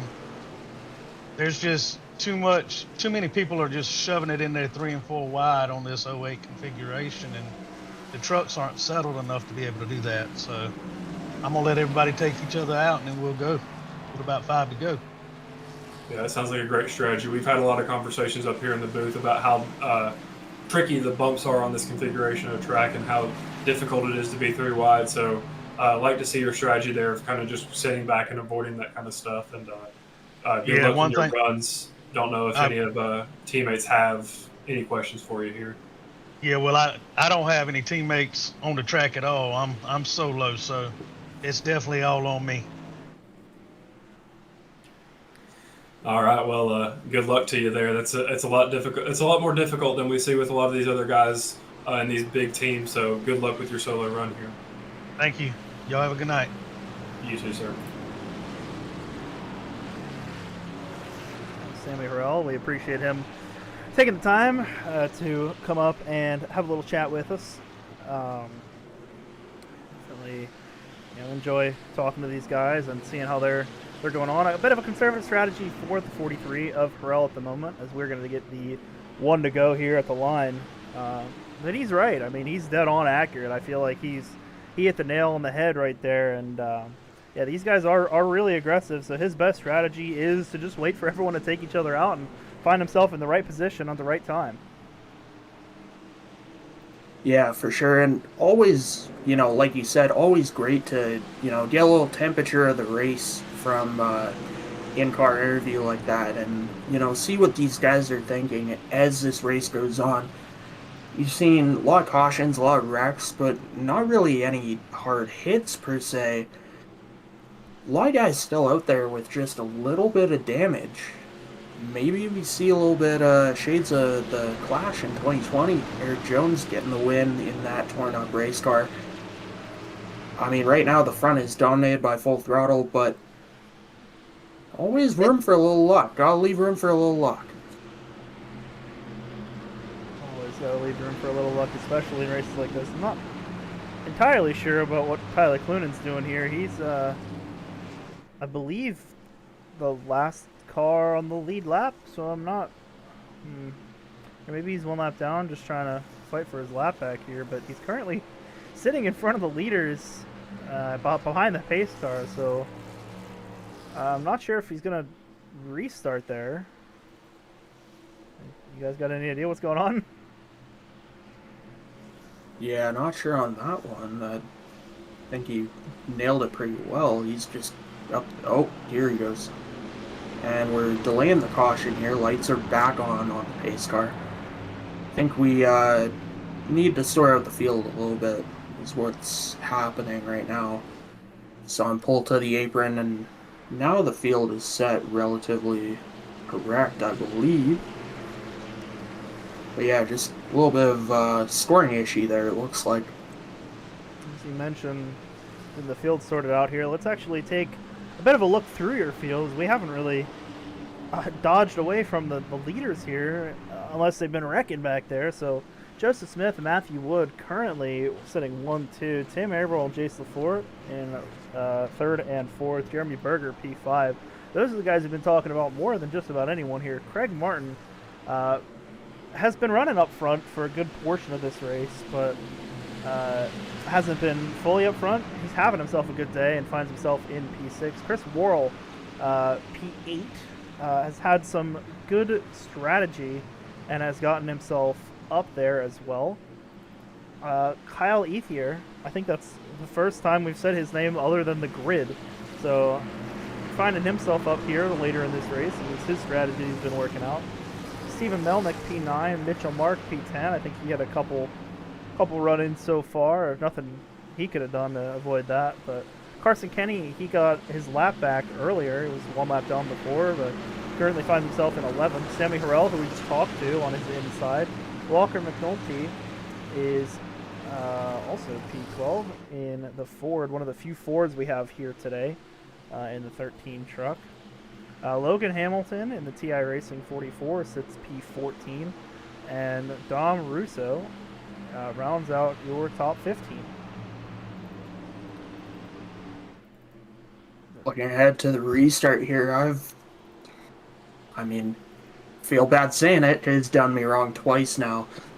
But that 3 truck, Tim Averill, he's done pretty well tonight, and he's contending with those Full Throttle Motorsport guys.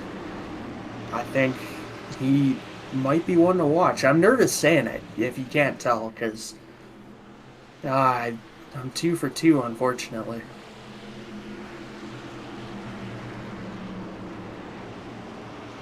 Yeah, if we're making picks here late in the race, seeing those Full Throttle Motorsports guys as well linked up as they've been, I think my money would be on Joseph Smith, who was our number 1 seed in the playoffs last year.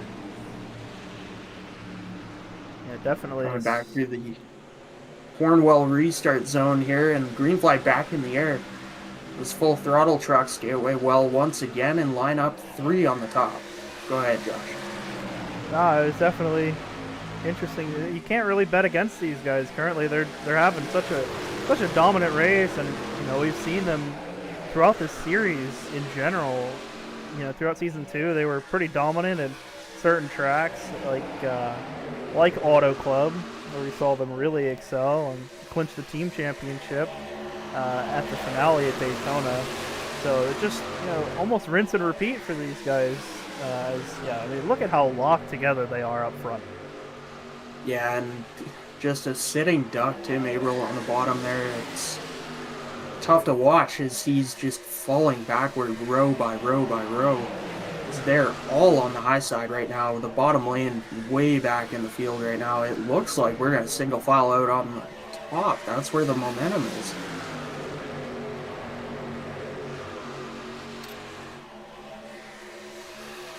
Something you don't see quite as often at modern Daytona or the modern super speedways that we see on the iRacing service. However, with the track being so bumpy and those bumps being contested on the bottom of the track, you see guys going to the top to A, get away from the bumps, but B, since they're not going over so many bumps, it's not making the cars unstable and they're able to build up more momentum. It's definitely a factor of why we've seen that top side excel so much here today. So we watch them come off of 4, and one thing about running that high side is you don't have to wind the wheel up as much, and getting off the corner you don't have to unwind it as much. You keep that momentum up, keep that speed up, and it's tough to beat when you're really rolling on the top.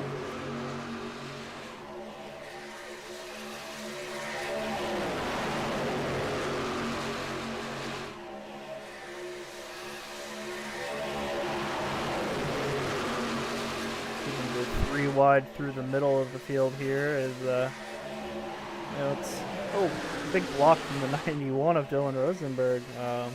We heard Sammy Harrell say it's tough because it's such a bumpy track. It's really hard to make it 3 wide, and my point is proven in real time as there's a wreck as they went 3 wide. Big contact for a lot of trucks in the back. Massive contact right there, lifting him up off the ground. Another truck there pointed the wrong direction, and more guys involved here. Still getting into each other a little bit. So back to the start of that wreck, I believe it was Steven Melnick, and we'll get a replay. I was just getting ready to say this caution comes at an interesting time because that fuel window to the end is pretty much open. 3 wide going down through turn 3, and just gets hooked by the 10 truck and hard impact the outside wall, and then just stacked him up from there. And I want to see what happened right here at the end. I reckon big behind him too.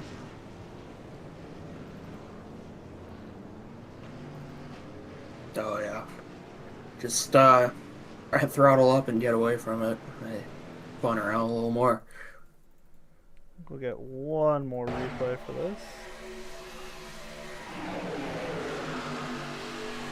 Yeah, it's Alex Childers in the 10 on the bottom there. He almost got squeezed out of room because he was on the apron. He didn't have anywhere lower to go. And then, just kind of squeezed him. And he actually does his best Toe Mater impression, rolls down the entirety of turn 4 in reverse. Gets it stopped and turned around there. Big stack. It's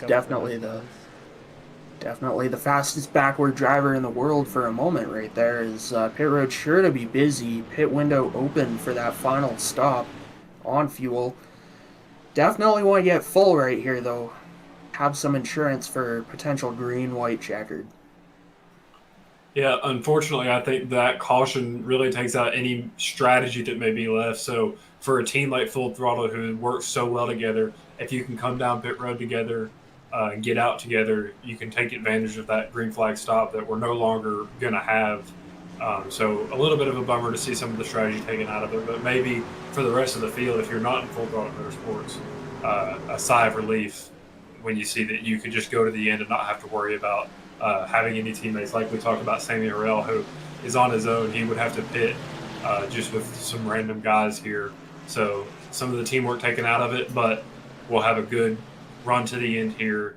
Should be full out. The aggressive should be turned up. It'll be a good run. Definitely turning it up to 11 right here, and a lot of really quick gas and go stops right there. So track position still very important to these guys. as we get down to the end of it. And with that being the final fuel stop necessary to make it, there's going to be no more strategy, like you said, to, flip yourself to the front of the field. You have to be up there now. It's funny with those full throttle motorsports drivers being 1, 2, 3 there. You'd almost expect, a guy like Joseph Smith to have a little more leeway in his stop timer and how quickly he gets down pit road. So you expect him to maybe be a little slower because he'll get that break from his teammates. Nope, he was the fastest truck on pit lane. So quicker than anyone else, 25.6 seconds on pit lane, with second quickest being his teammate with 26 seconds flat. With most of the other drivers being in the 26.5 to 27 second range. So great pit stop for Joseph Smith there, and able to hold on to the lead on pit exit. One thing we're seeing here from these full throttle trucks, they're running that apron, trying to cut the distance. Under caution here, lights are out on the pace car. But yeah, those guys ran on the apron, so definitely tight on fuel, judging by, what they're doing right now. Wonder if they just took a quick splash just to be good on the number, but definitely something to watch here. These guys are close on fuel for sure. From the numbers, it seems like everyone was right around that 5.5 second stop mark, which indicates a fuel only, most likely a fill stop. So I'd be curious if, obviously they got to save to make sure that if it does go green and then they happen to get a green white checkered, pitting wouldn't be the ideal solution there. Because you want to keep all your track position as possible. So if you're able to save just a little bit more fuel, you'll maybe get through 1 or 2 green white checkers before having to come down and pit again. Yeah, definitely making a little insurance for themselves there, like you said. If they got full, they should be good from here, but those green white checkers, which happen often and likely will happen again here tonight, very impactful on that fuel strategy. You kind of got to bank on it, I feel like.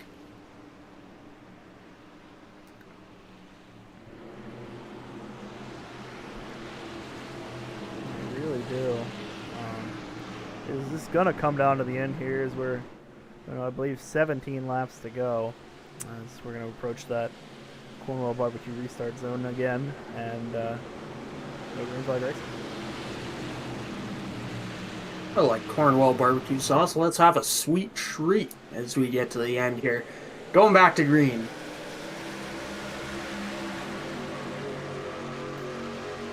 Full throttle once again getting away well. You gotta think that they're talking to each other right now.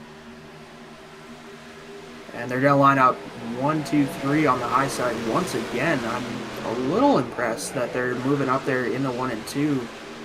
That momentum still isn't quite built up as they get off into 1, but it seems to be working out for them. As 1, 2, 3, and bumper to bumper right now down the backstretch.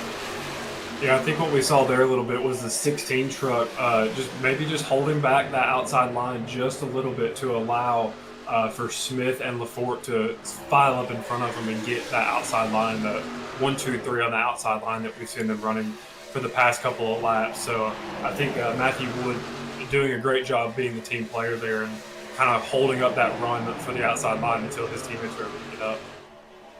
I gotta say, this really we're side by side now and might be going for the lead.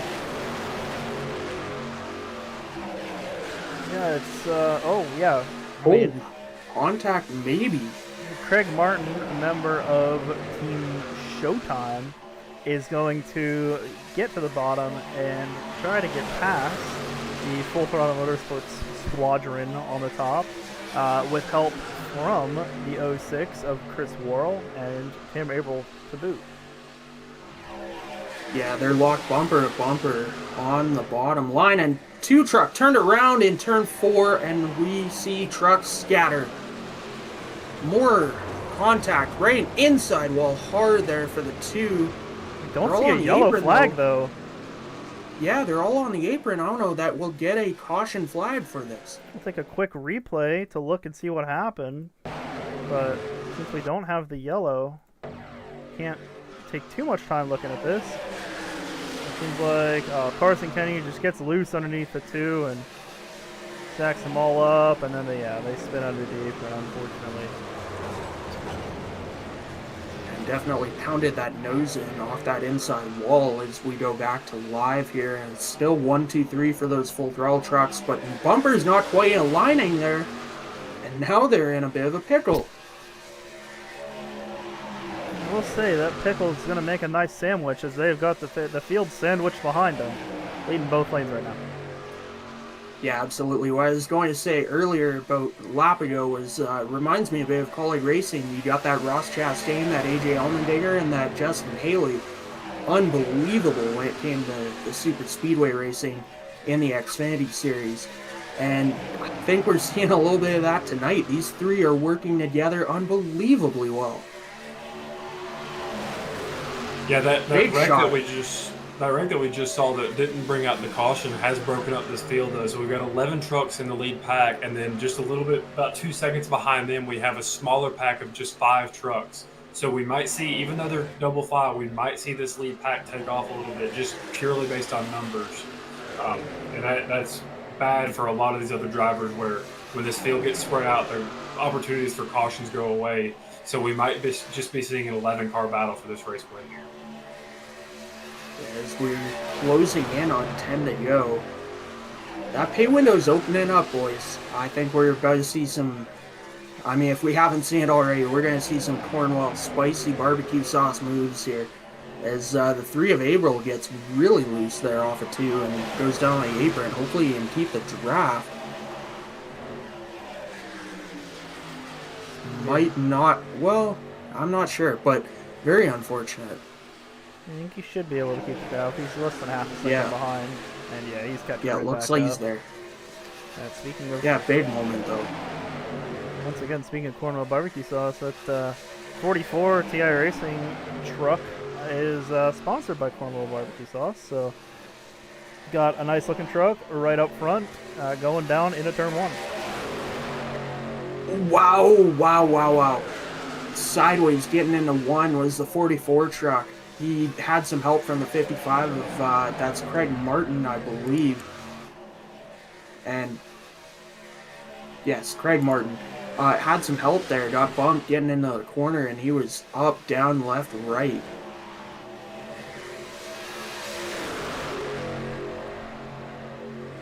Really started to heat up front here. Unfortunately, that second pack has dropped all the way back to 3 seconds behind.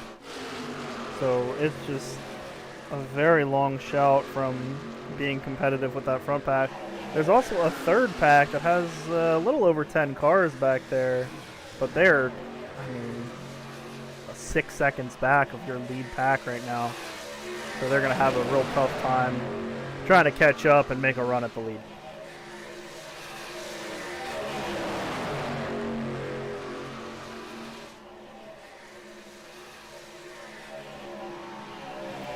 You're going to see Jeremy Berger kind of stick his nose to the inside there and make it 3 wide as we're catching lap traffic. So a big shuffle about to happen here. Just cars going everywhere, trying to sort out their way through that lap traffic here. Yeah, that 44 truck is Logan Hamilton. We saw him up toward the front earlier here tonight, and here he is back again looking for more. But unfortunately, that inside lane's kind of dissolved now. Just all of a sudden, it took a pair of corners, and now they just don't quite have the leverage they did before. It's really come down to that top line. You see a Ram 1, 2, 3, 4 right now, and a Chevy and the 44, and then a couple Toyotas. Good representation at the front of the field, but Full Throttle Motorsports being a Ram team, they're gonna hold out the front and represent Ram pretty well. And they've got the big Ram on the side of their trucks, and that thing barely left the lead since they've been able to get up there. And putting this straight to you, it's the 9 of Jason Ford, the 16 of Matthew Wood, and the 31 of Joseph Smith. 1, 2, 3 right there. and they've been dominant tonight. It's not over yet, though, folks. Yeah, I'll be interested to see if we stay green to the end here and these Full Throttle Motorsports trucks stay out front. How these three trucks race each other coming to the line. You know, if they can control that outside lane and all three of them get clear from the field, it'll be interesting to see how maybe they fan out coming to the line.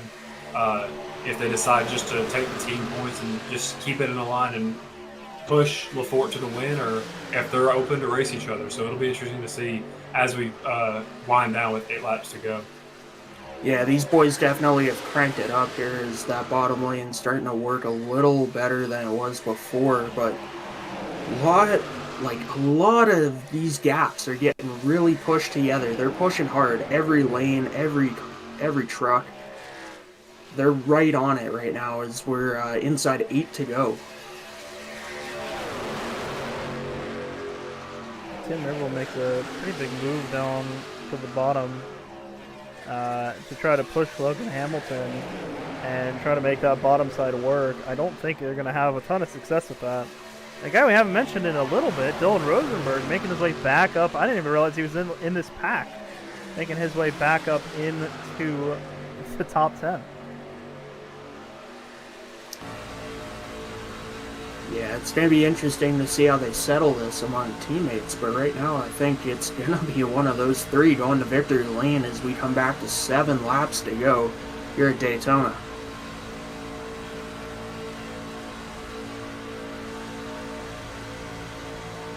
Here's a quick onboard shot from Dylan Rosenberg. See how he's able to manage his equipment here. As you can see, he's not full throttle all the time. With the draft here, you got to lift so much to keep yourself off the back bumper or those who are in front of you and try to leave some room to avoid any kind of wrecks. And you see Rosenberg, clearly a veteran of this kind of racing, doing a very good job of doing just that.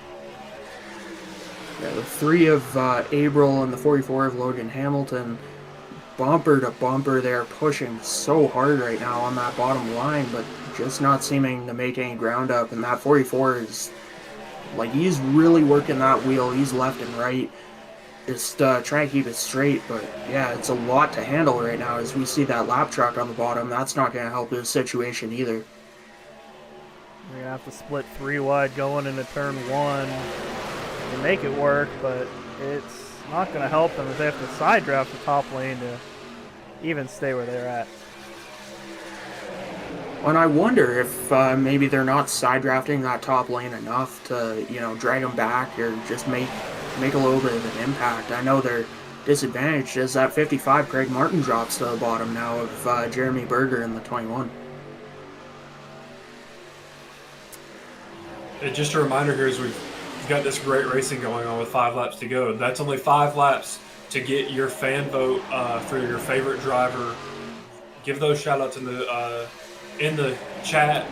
5 points to the driver with the most shoutouts. We've only got 4 laps remaining in this race, so get those fan votes in while you still can, and we'll see who we can give 5 points to at the end of this race. I wonder what Jeremy Berger in that 21 Mopar truck is thinking right now. I'm not sure if he's allianced with these top 3 Ram trucks, but he's in the catbird seat, so to speak, but staying 4th in line, and Craig Martin to his inside once again. He's going to have a little help this time. What do these guys do here? They got to break up this trio. Yeah, that trio is going to be like a brick wall for anyone else trying to get up front. Oh, crash in the back! No! Tim Abril sideways and nearly flipped over, back on all 4 wheels there off of turn 4. And that, ladies and gentlemen, is going to set up a green-white checkered. Let's get a replay.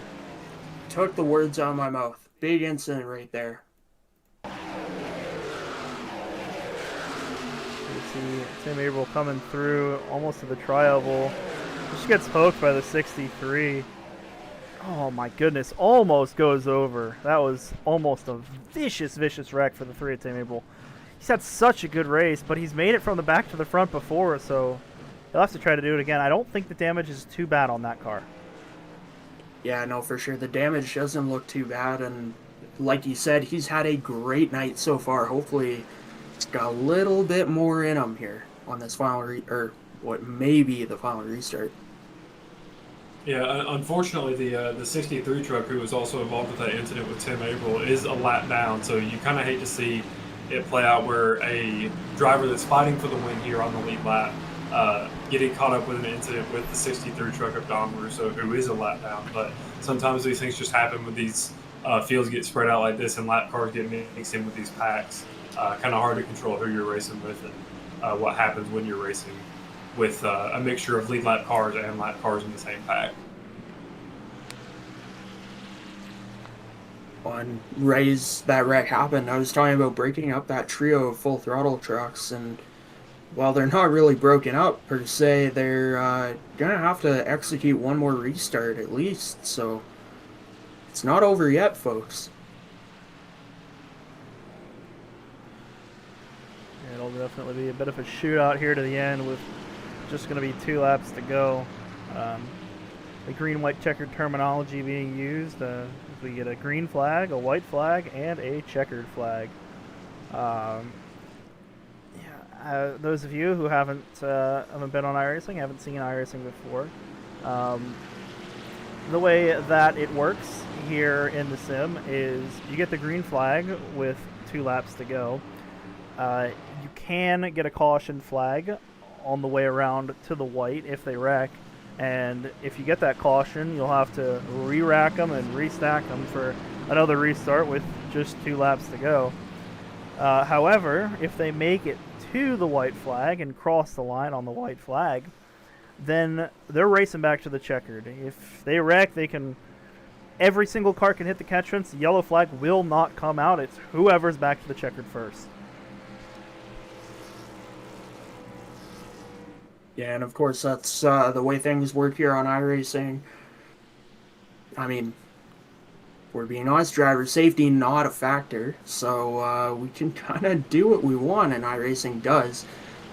It's full throttle right to the end here. I'm not sure how many attempts we have at a green-white checker. I've been trying to find that information, but generally it's going to be 3 attempts or unlimited. We'll wait and see here for when it actually does go green-white checkered and get that information for you.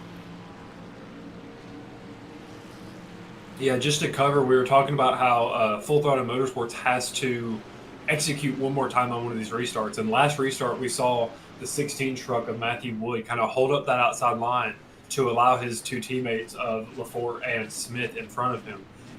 When it comes to a green-white checkered and we're this close to the end of the race, I don't know that he's going to be able to afford to do that.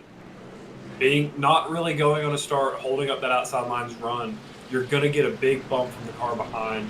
You're just not going to be able to kind of execute that in the same exact way. So it'll be interesting to see the strategy here for Full Throttle Motorsports to see how maybe they change it up, or if they just can commit to the same strategy to see how they can continue to control this race with just 2 laps to go. Yeah, and to clean up that thought from moments ago, it is 3 potential attempts at a green-white checker. This will be the first attempt. And like Josh said, they get back to the white, they're racing to the checkered flag. If not, we'll rack them up and do them again. I know we've been talking so much about Full Throttle Motorsports today, and on that nice green flag run we had as of late, but almost to look at it through another lens, that is such a great break for all of those that were behind P11, because anyone who was back outside of that lead pack, there was the 2 packs behind with maybe about 10 to 15 trucks in it. They were dead in the water. They had no shot at getting anything better than the packs they were running in. But now with this yellow, they're able to get back up and maybe have a shot at something that's better than where they were running. Yeah, absolutely. And again, under caution here, seeing a lot of fuel saving going on. So probably not on this attempt, but attempts 2, 3, if we get to them, fuel could be a deciding factor here at the end. It definitely could be. As pace car's lights are out, we're coming down to the tri-oval for what could be the final time, which means it could be the final time we're passing the Cornwall barbecue sauce restart zone, and we're back green flag racing Green, white, checkered. Here we go. Man, again, like you said, Tyler, that inside line and that outside line executed perfectly for Full Throttle Motorsports. They're again 1, 2, 3 up on the high side. Yeah, they just got such a good launch on the inside line. Of course, probably in communication with each other, you're able to time it up to where that inside line can go, and you can take advantage of the extra speed that you have and get up in front of the outside line. As 55. Now they're going to have to get wide and block some of these runs that may form behind them. 55 of Craig Martin had a big run down the backstretch, falls in line right there with the help of that 13 truck as we're coming back around to the white flag here at the line. As much as I mentioned, those second and third packs having a better shot at getting back and trying to attempt something to go for the win, they aren't really there. It's up to just a 10-11 truck pack right here. Race is on now. That 06 truck and the 55 of Craig Martin have moved to the inside. That's Chris Worrell. Yeah, these guys are getting one last attempt to try to do something to break up that Full Throttle Motorsports train on the top. Full Throttle Motorsports, however, is not moving. They are still 1, 2, 3 going into turn 3. 3 and 4, they've broken apart a little bit here, and it's going to be a big run for the 16 with the help of Berger there in the 21, coming off a 4 to the flag. Jason Ford, here comes the run with Matthew Wood. He's going to go on the bottom. They wreck, behind. We got behind. One upside down. Photo finish. Jace Lafort gets it done. Matthew Wood P2, Joseph Smith P3. Full Throttle Motorsports domination. Absolutely, and we had one truck upside down in the tri-oval there, coming off of turn 4 from that lead pack. I'll get a look at who that was. I believe that was our man, Sammy Harrell, who we interviewed earlier. Yeah. Let's get a quick replay of that before we go into our post-race. He was coming off of 4, right on the top. Just a push gone wrong, and oh, what a flip. Just gets to the line before the second pack, too. Yeah. Well, at the end of the day, you kind of did my my perfect combo. I like a good finish, and I like an exciting finish. Would you say it was a sweet finish? Maybe a little bit spicy. Like that Cornwall barbecue sauce. Either way, Full Throttle Motorsports with a heck of a day here tonight at the Daytona International Speedway. As let's go through our race results. Jace Lafort takes it home here at Daytona. Matthew Wood with a strong charge there at the end. Does not quite get it done, but still comes 1-2 with his teammate. And 3, Joseph Smith. Full Throttle Motorsports just locked it up tonight. Absolutely perfect performance between the 3 of them. Jeremy Berger comes home 4th. Chris Worrell, P5. Craig Martin doesn't end up getting the run to work. Comes home P6. Daniel Giroux, P7. Logan Hamilton, P8. Walker McNulty, P9. And Chris Lewis, last year's champion, in 10th. Looking back, we got Sammy Harrell, who had that crazy flip coming to the line. He comes home 11th place. After that, Dayton Taylor in the 12th in the 99 truck. 17 of Drayton Cook gonna come home 13th. The 3 of Tim Averill, hate to see that. He deserved much better today. He's 14th. Mitchell Mark in the A2, he's 15th. Alex Benyeko, in the 16th position. Michael Saylor in the 17th position. Our poleser, Dylan Rosenberg, unfortunate end for him. He comes home 18th. Then Dalton Bernius in 19th. Paul Tyler in 20th. Yeah, in 21st, we have the 10 truck of Dallas Childers. Following behind him is the 11 of Brian Kinney in 22nd. Behind him, finishing in the 23rd position, is the 12 truck of Nick Wheeler, one of the only full throttle motorsports trucks to not be involved in that domination up front. Behind him, we have the 4 truck of Casey Carrington, who started outside front row. Poor result for him. We saw him up front a lot, so a bad shot for him there. Behind him, we have the 72 of Jeremy Flanagan in 25th. In 26 is the one truck of Stephen Melnick. In 27th is the 20 of Tyler Clunan. 28th is Bryson Bird. In 29th is Dom Russo. And those are all of the trucks that are finished a lap down. And then in 30th, 3 laps down, is the 18 of Josh Dillon. And the rest of the field, as we see somebody just back into the field at Mach 20 behind the results screen. Kyle Etier in P31, Carson Kenny 32nd, Aaron Beaver 33rd, Ron Mertens 34th. Unfortunately, a disappointing day for all these guys, but Jesse Meyer in 35th, 21 down. Sean Lester 35 down after that incident going down into turn 1. Dalton Wilson, who I believe won the pole for this race last time they ran it, unfortunately comes home P37.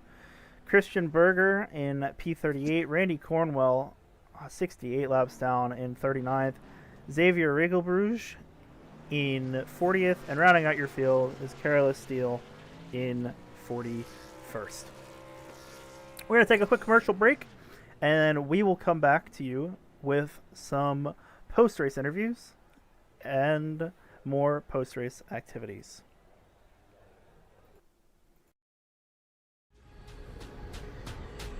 The most realistic online racing sim ever made. This is iRacing. Detailed laser scan tracks, fully dynamic, real world cars, and over 50 series to choose from. 6 online world championships offering over $400,000 in annual prizes. This is the original esport racing game. This is iRacing.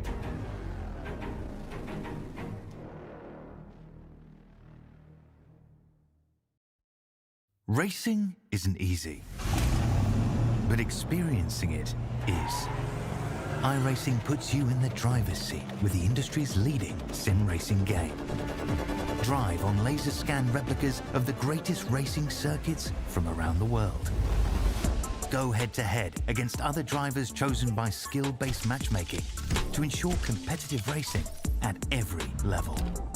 Compete across all your favorite series.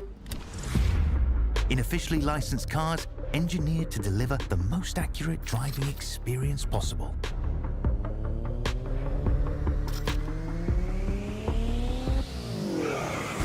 Join a race or host your own with players from across the globe.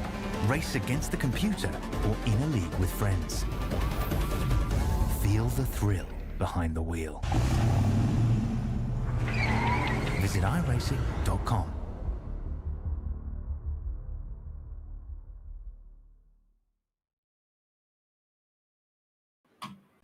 Welcome back to the virtual Daytona International Speedway 2008 here in the American Thunder Superspeedway Series.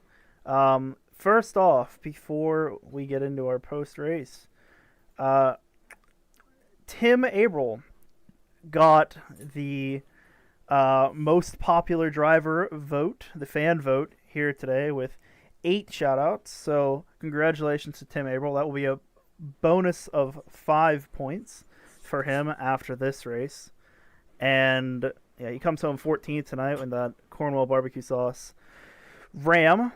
So congratulations to Tim Abril. I'm sure he'll thank all of his fans.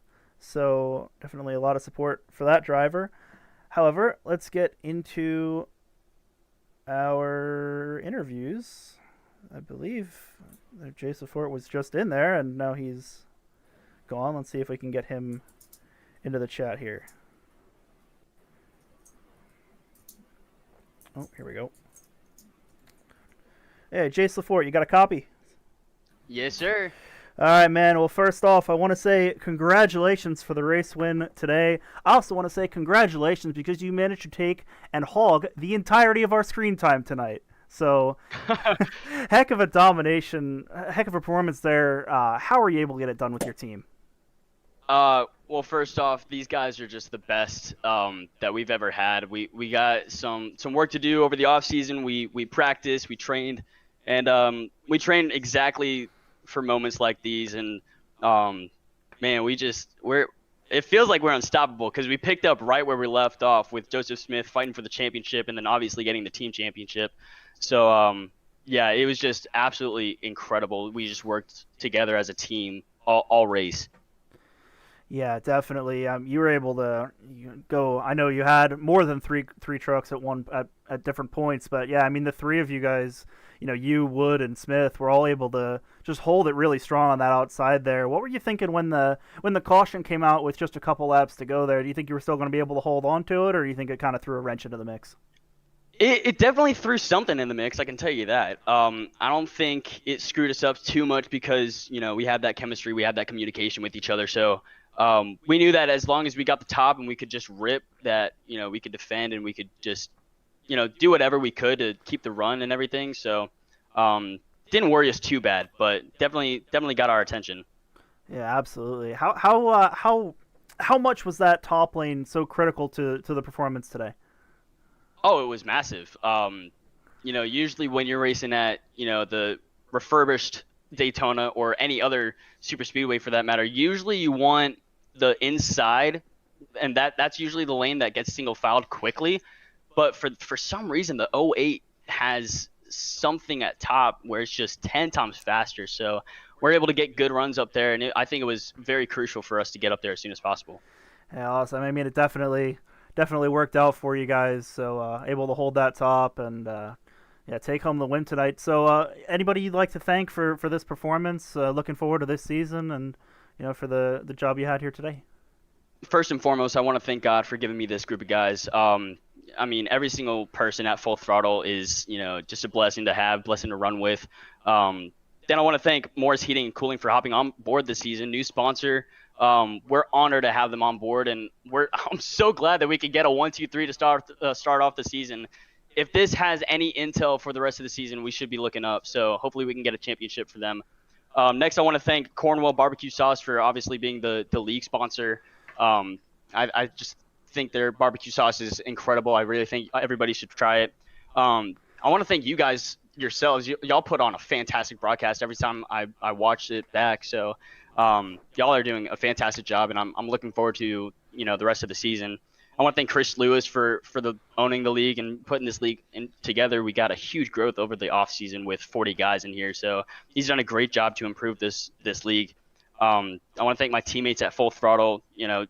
Nick Wheeler in the 12, Joseph Smith 30 in the 31, Quentin Steinbach, who couldn't be here because of some steering problems, but he was here in spirit, and that definitely carried us. And then Bryson Bird, fairly new rookie, to hop on. And then Matthew Wood, obviously, he's done a fantastic job in his debut, getting a top 3. And then last and not least, I want to thank any of our supporters that we have that are watching the stream and supporting from home. Y'all really help us out with getting some views in here. And I don't know if we did, but I'm hoping that we got home the fan vote. So everybody that gets this 9 truck on the track, huge thanks to them. And I definitely want to dedicate this win to Kyle Busch and the Busch family. It's so tragic what happened last week, and it wouldn't feel right if I didn't dedicate this to anybody else than Kyle Busch. Yeah, absolutely. A tough loss for the entire motorsports community and everyone racing with really heavy hearts this week. And so I appreciate the shout out. Glad you enjoy watching the streams. We hope we're doing a good job for you, and you guys keep putting on a show. So we enjoy watching and calling it out. So thanks for coming up and taking the time to interview with us, and hopefully we'll see you coming next week. My pleasure. I look forward to it. Hopefully we can get 2 in a row. Sounds good. Have a good night. You too, guys. That was Jace Lafort, your winner today. The first of the 3 Full Throttle Motorsports drivers bringing it home and dedicating the win to Kyle Busch and Kyle Busch's family. So that's awesome from the 9 team. With that being said, we will bring into the booth Matthew Wood, your second place finisher. Hey, Matthew Wood, it's Jay Mulder in the booth. You got a copy? I got you. Well, tough way to end it there in second place, but great run by all three of you tonight. How did you get done there? And talk me through some of the racing action and some of the teamwork that you guys did to get there. Yeah, sorry for the wait to get in the waiting room. It literally wasn't open for me or or Joseph there. So, but no, we had really good communication throughout the whole race. Just where each other were. I knew they were going to get the jump on the restart, so I was like, if you guys get clear, we're going to go up. We're going to just protect the top as much as we can. But if you don't get clear, just try to race me as hard as you can and try to control both lanes if we can. But of course, they got clear of me. And I was just like, I was leaving kind of a gap to Joseph to save my engine temps in case I needed them. And then I was just protecting them if they went down. And then if anybody took my right rear, I was going to have them go with them. Coming to the line, I mean, I was just trying to get third, make sure we got a top three. And then I got a bigger run than I was expecting. I didn't expect to get that big of a run, but I didn't want to take the win. But I was like, oh, I mean, if I get that big of a run, then might as well try it. But no matter where each other finished, that was an incredible race by us. Great teamwork all around. Of course, my first race here, but thank you guys for the broadcast. I haven't seen it before, but it's, from what I've seen the past couple minutes, it's a very, very, very good broadcast. So I thank you all for that. Thank everybody who supports the broadcast. Morris Heating and Cooling, Coral Barbecue Sauce, and then thank Chris Lewis for letting me be here, and hopefully it's going to be a very fun season. Yeah, for sure. And gotta say, compliments to you guys. Very impressive teamwork all night long. I was gonna ask if you had anyone to thank, but you took it from me. So thank you very much for coming to do the interview, and congrats on the second place finish, man. All right, God bless everybody. Thank you. And that was Matthew Wood, our second place finisher. Like I said with Jace, we appreciate him taking the time to come up and have a little chat with us. So now let's get our third and final driver into the broadcast booth. Let's interview our third place finisher, Joseph Smith. Hey, Joseph, it's Tyler up in the booth. You got me? Yes, sir. All right, good deal. Well, kind of getting deja vu a little bit up here in the booth. We see Full Throttle Motorsports dominating once again. Saw it at the end of last season with you guys clinching the team championship, seeing again here in the first race of the season. So just how'd you guys game plan this, and how'd you guys get it done to where you can lock up the top three in the first race? Yeah, we got a couple new teammates, Matthew Wood, Bryson Bird. I think it was a great first race with us tonight. We this season we have a little bit of a different strategy than last season. Instead of running at the back, this time we try and stay up front and control the field, and it worked out pretty well. So I'm really happy about that. We got a new title sponsor, Morris Heating and Cooling. So great debut for them. A 1, 2, 3. Can't be any more happy than that. Corel barbecue sauce, and then you guys broadcasting. I think it was an amazing first race of the season. Yeah, I'm really excited. It's I was a little worried qualifying not so great at the start, being involved in like an early wreck or so, but we got a couple laps in at the start and I was able to make my way up and stay up there. It was pretty close on fuel actually at the end. That caution allowed us to get a lap to the good, but me and my teammates, we were only 0.5, 0.6 to the good while trying to stay up front. So yeah, it was nerve-wracking at the end, but I'm happy we were able to keep it going and still finish 1, 2, 3. All right. Well, as you mentioned, you got a little bit nervous there at the end with the fuel, but how were the nerves when it came to running up front? Like you mentioned last season, your strategy was a little bit more to hang back and show up at the end. How was it? How was it staying up at the front of the field and maybe putting yourself in a little bit more of a sketchy position? How were the nerves throughout the race and up until that last restart and to the 3 wide finish that we saw? Yeah, my heart rate was pretty high. The whole race. It's old Daytona, so it's really bumpy and it's hard to keep the car straight. So, and you could generate a run yourself. You could kind of hang back, run that top, and get a slingshot. So you would see a lot of guys making a 3 wide. I made a 3 wide a few times in the middle, and then again the fact that it's a bumpy track, so we're all kind of bumping and shaking around. So yeah, it's really nerve-wracking being up there, especially with how hard we were all racing. But I feel like it was pretty clean up front. I feel like a lot of the incidents were at the back, so I think it was a good call today to stay up front.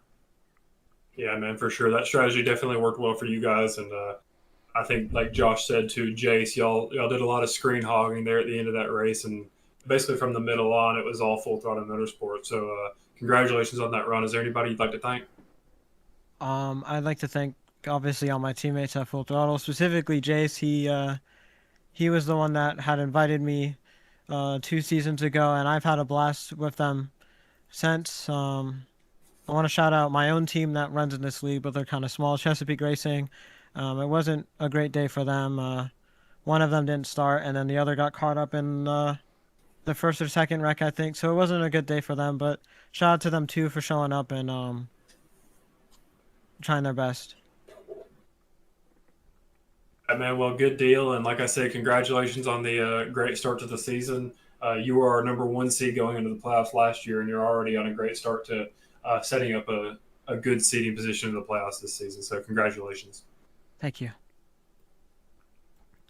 That was Joseph Smith. We appreciate him taking the time to have a chat and interview and come talk to us after that race. So with that being said, definitely a barn burner that was on today, and a dominating one by the entire Full Throttle Motorsports camp. I mean, yeah, if they're going to be able to do this through the season, I'm not sure how anyone's going to compete. What do you guys think? Yeah, absolutely. And, their teamwork is super impressive, but the racing tonight was also very good in and of itself. Like, it really was a very entertaining night of racing here at Daytona. And also, I just want to take a moment and pay respect and show support for Samantha, Braxton, Lennox, Kurt, Gay, Thomas, and all of Rowdy Nation. Losing a husband or a father or a brother or son, that's absolutely brutal. And, the impact he's had across all of motorsport, both grassroots and at the highest level, just unmatched. So just want to take a moment and pay respect to Kyle Busch. Yeah, just to elaborate on that a little bit more, Kyle Busch, of course, having a lot of people on both sides of the aisle when it comes to opinions on him. But at the end of the day, he was just a great human and a great race car driver. And seeing somebody like that missing from our sport is just tragic. And like you said, just praying for their family and hoping that everyone can get through this hard time. But hey, we're still racing, and I think that's what Kyle would like. So at the end of the day, we're pushing through this together as a racing community. 100%. Yeah. Just hoping for everyone to get through it and continue racing in Rowdy's memory. So yeah, but a heck of a race that these guys put on tonight. And yeah, I mean, I know I'm looking forward to next week and seeing what these guys can do at Talladega, and looking forward to seeing who can prevail there.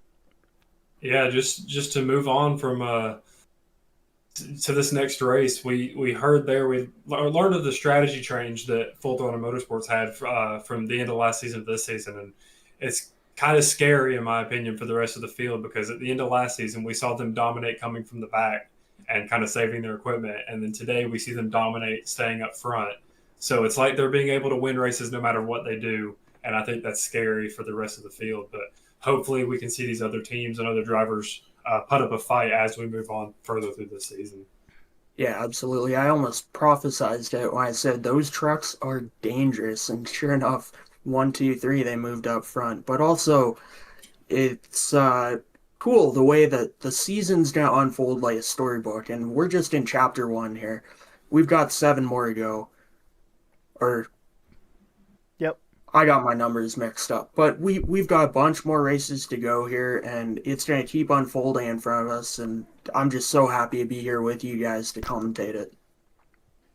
For sure. Yeah, we're happy. We appreciate all the guys at American Thunder Super Speedway Series and Chris Lewis for having us on for these broadcasts. We certainly enjoy doing it, and hope that everyone at home enjoys watching. So on that note, I'm gonna sign us out of here, and yeah, we appreciate you guys coming on and watching the American Thunder Super Speedway Series here on Ignite SRN.